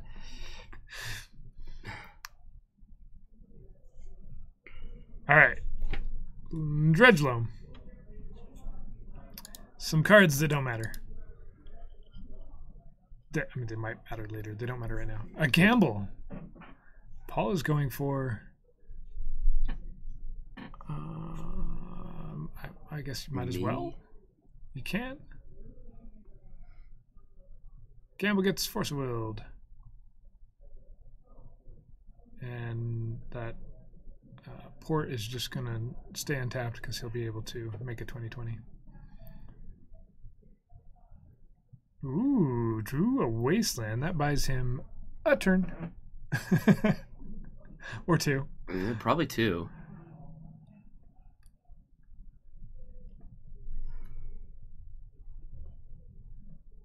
So if Paul wanted to, he could have made a 20/20 in response to that fetch, and then Wasteland wouldn't have been able to do anything. He doesn't need to play that fast though. There's no reason to. No. I'm just saying he could do it in response to this coin. There's the Wasteland. Now he can't do it. So Paul was probably going to make a 20/20 right there at end of Zach's turn. Yep, and now he won't. And now he's not going to. And all he's sitting on is just the Loam and 2 other things. So he can... Okay. He's just going to play the Grove and pass. What he can do is he can... Oh, I'm surprised he didn't Loam. Dredge Loam there. I was going to say he could get back the Dark Depths and Stage in the graveyard and then, yeah. And have out the next piece ready to go. This is a 5/6 Tarmogoyf?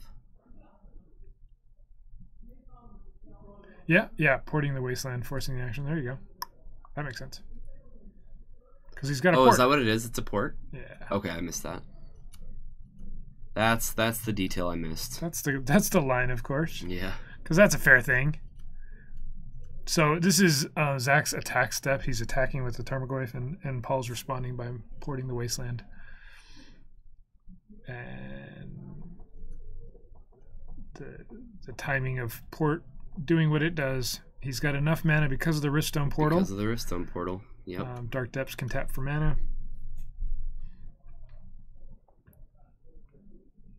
And so now the only card that can really save him is Edict, and I don't know if he even has it in his deck. Yeah, so Zach scoops them up. There's game 1 to lands.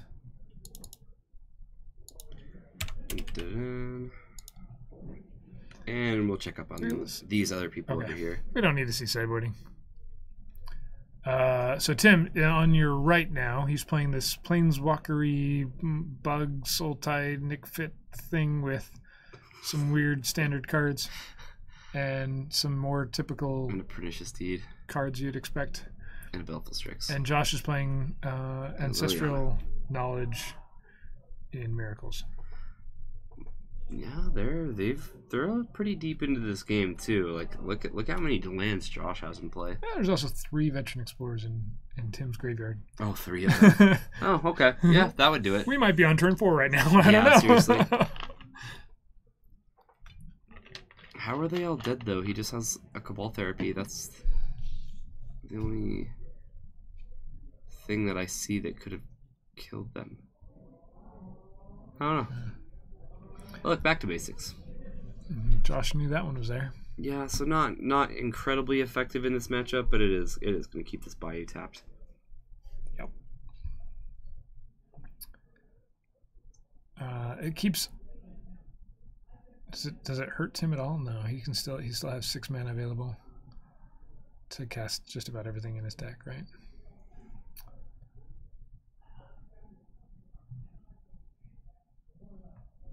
Attack for 1. Josh goes down to 16. And here's a Jace. Maybe. Is it a Jace? No. He just passes the turn. Okay. Terminus off the top that Josh does not miracle. I think it was off the top. No, you didn't need to kill Baleful Strix. Just let it keep going. 16 more turns. We've got time. Well, Josh has enough mana now that being able to just hardcast Terminus might be just a much stronger play. All right, Cabal Therapy's coming in, and it looks like Snapcaster's going to flash back with Brainstorm. I would assume. Yeah, and then Counterbalance can do its thing. Mm-hmm. It can balance all the counters. Yeah, or he could hide stuff. Yeah. It's called the cabinetry. Either way. No.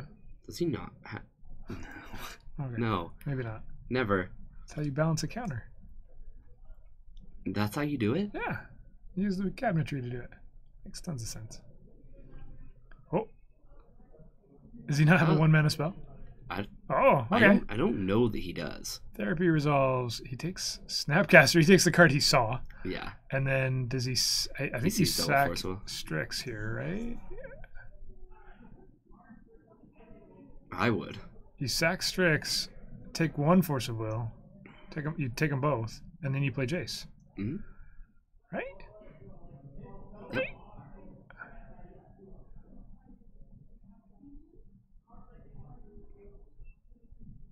Yep, now there's just a Terminus and a Fetch Land. And an Innocent Blood, sure. It's not getting a whole lot better, right? That protects your Jace, I guess. Does this resolve? Oh, no Josh way. Put a Jace back on top with that Brainstorm. Yep. Sorry. He called it real good. Yeah. He's like, yeah, not dealing with that. If only it had been a 6-mana Vraska. If only. Oh, and hey, look, now I get a Jace. Yeah. That your Pernicious Deed can't kill. Yeah, I wonder if taking out the counterbalance and really clearing the way would have been correct.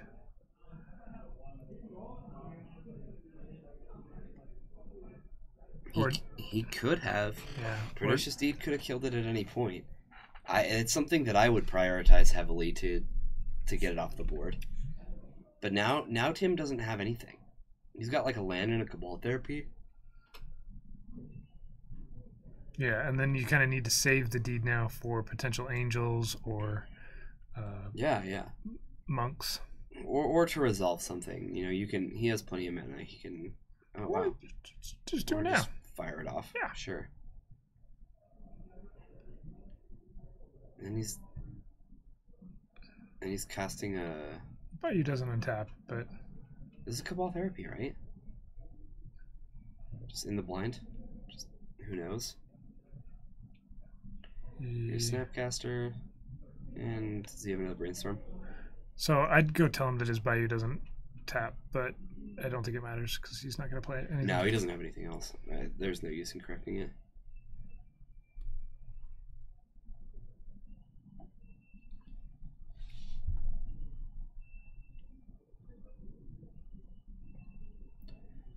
So we'll see a fetch here. We'll grab another Tundra.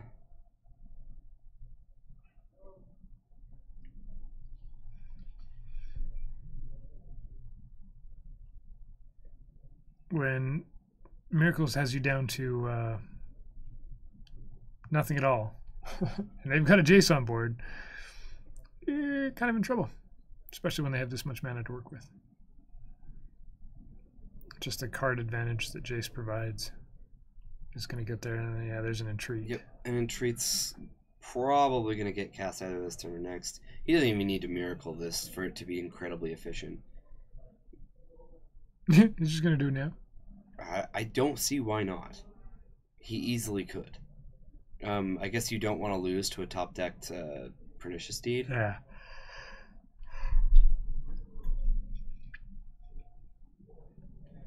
Which Tim has definitely shown us in past rounds that he plays many of them. Josh went digging for another land and he doesn't have any. He actually has all of his lands in play. That's great. I had to try. Mm-hmm. Finds a Brainstorm, uses Jace to Brainstorm, sees more cards, sets up. Entreat, I think? Yep. Looks that way. I think he's probably going to Brainstorm here at the end of Tim's turn. Yeah. So he could do this in response? Yeah, I think you just want to do it now. Well, no. He can still trigger this off. Interesting. So I think the plan was to Brainstorm at the end of Tim's turn and then Entreat at the end of turn, but Leovold kind of messes with that. So he's going to bounce his own Snapcaster and then Terminus. So yeah, you can just wait and do it next turn.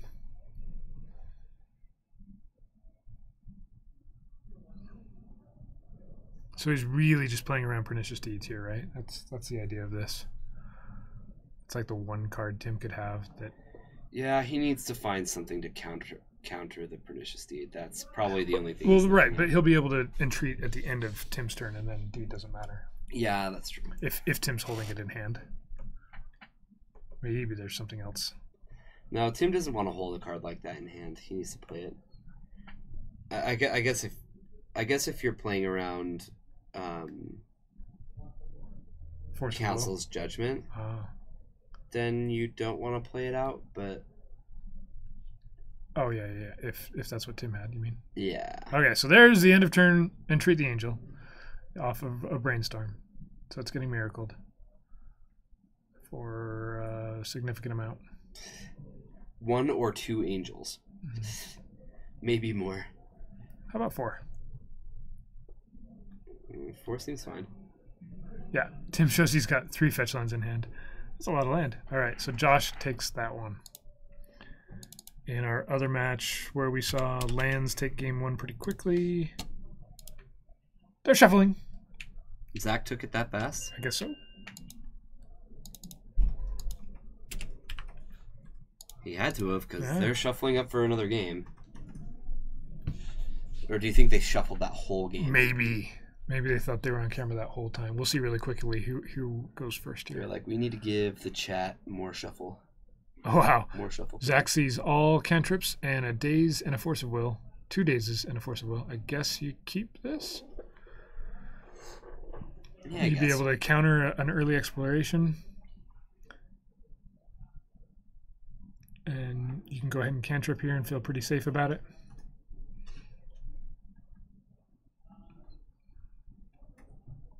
Ponder sees, ooh, surgical extraction and a Gurmag Angler. Okay. If he had a wasteland, he'd feel pretty good.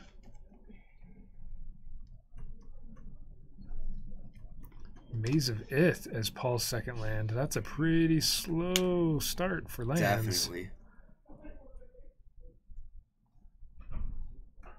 What are all of the other cards in his hand? They're not playable. Apparently not lands that tap for mana. All right, ponder number 2. And Zach's going to shuffle.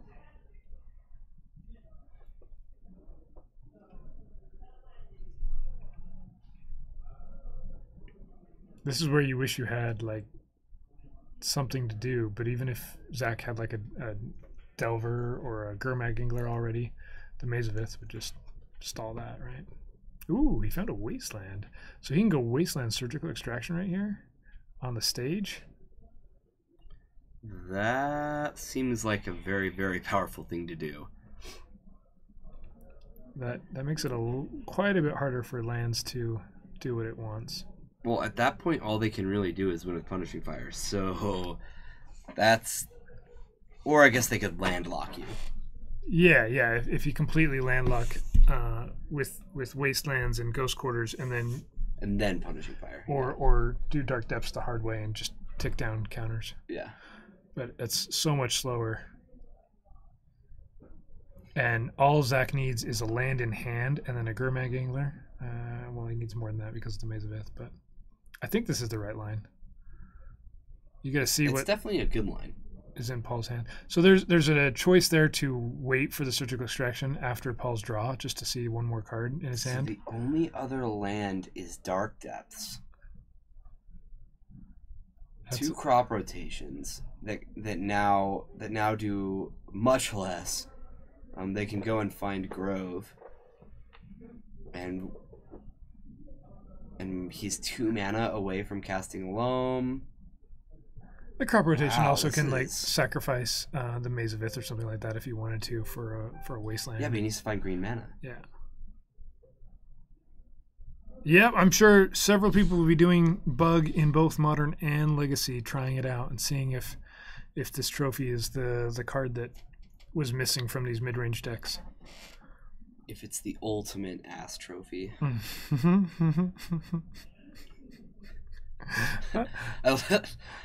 We've said that like 100 times this stream and you're still giggling at it. It's still funny. It's funny because like how naming in Wizards, how can that be a thing that they don't catch on to? Like, and it's like not, it doesn't make sense as a naming anyway. There's so many other things they could have named it. I agree. Silly. All right. I'm okay with it. So that's a pretty good. If you're a mid-range deck, you didn't have to counter anything. You didn't have to worry about exploration, and you're able to take out half of the combo. Makes it quite a bit harder for lands to do anything. Zach's also still quite a ways away from doing anything himself, though. Yeah, hopefully Brainstorm can help him out.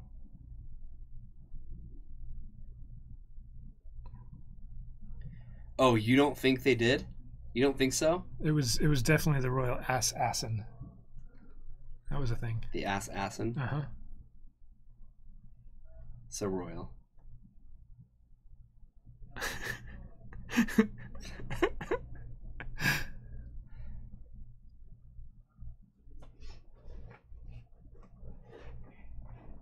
All right, Zach gets a second land. And he's going to just run out of Gurmag Angler right here? Yeah. He's got to start testing this maze at some point. It's gonna maze. Yeah. I don't think Paul's gonna miss that. But he might. It's threat number 1. You need 2 of them.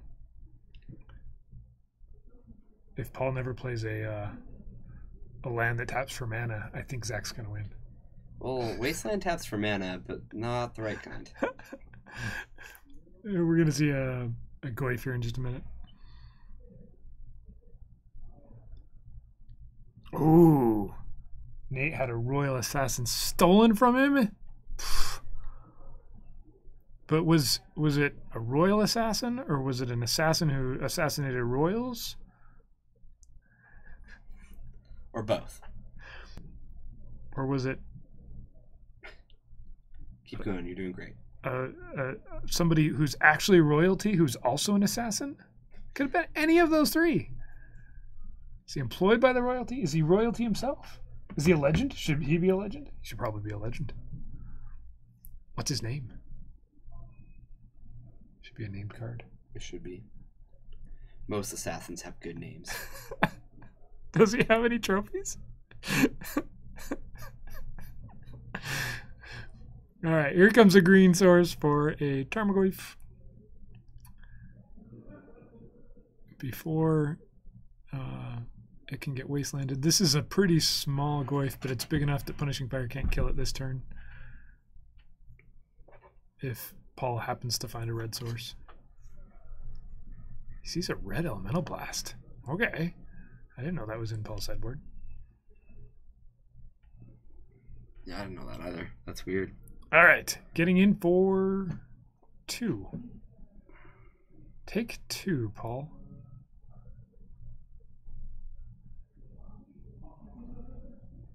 And a Delver.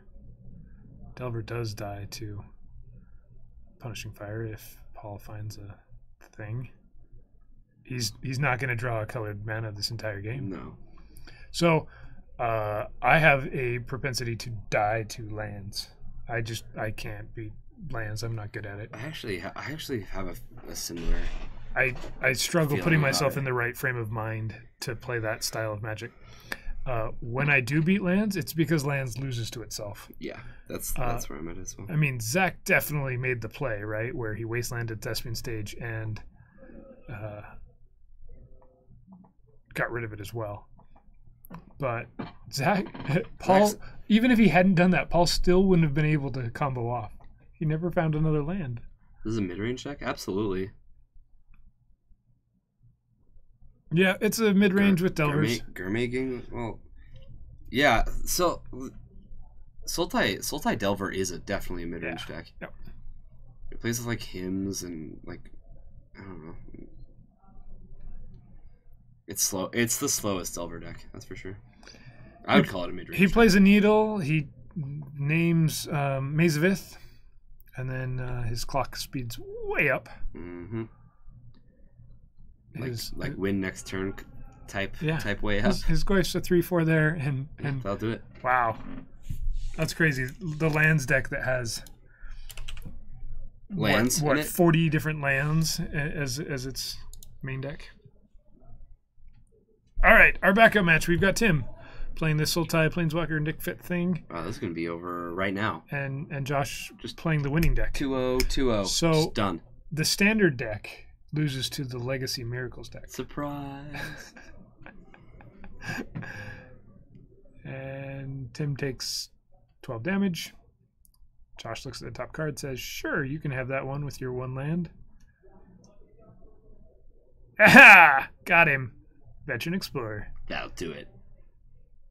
All these signed cards, yeah. Josh knows where to get his stuff signed.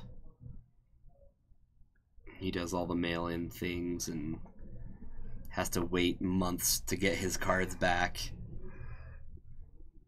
But boy, do they look good. Miracles wins. Well, that was the fastest round 4 we've ever had. That did go pretty quick. We saw the things. Done. Chat.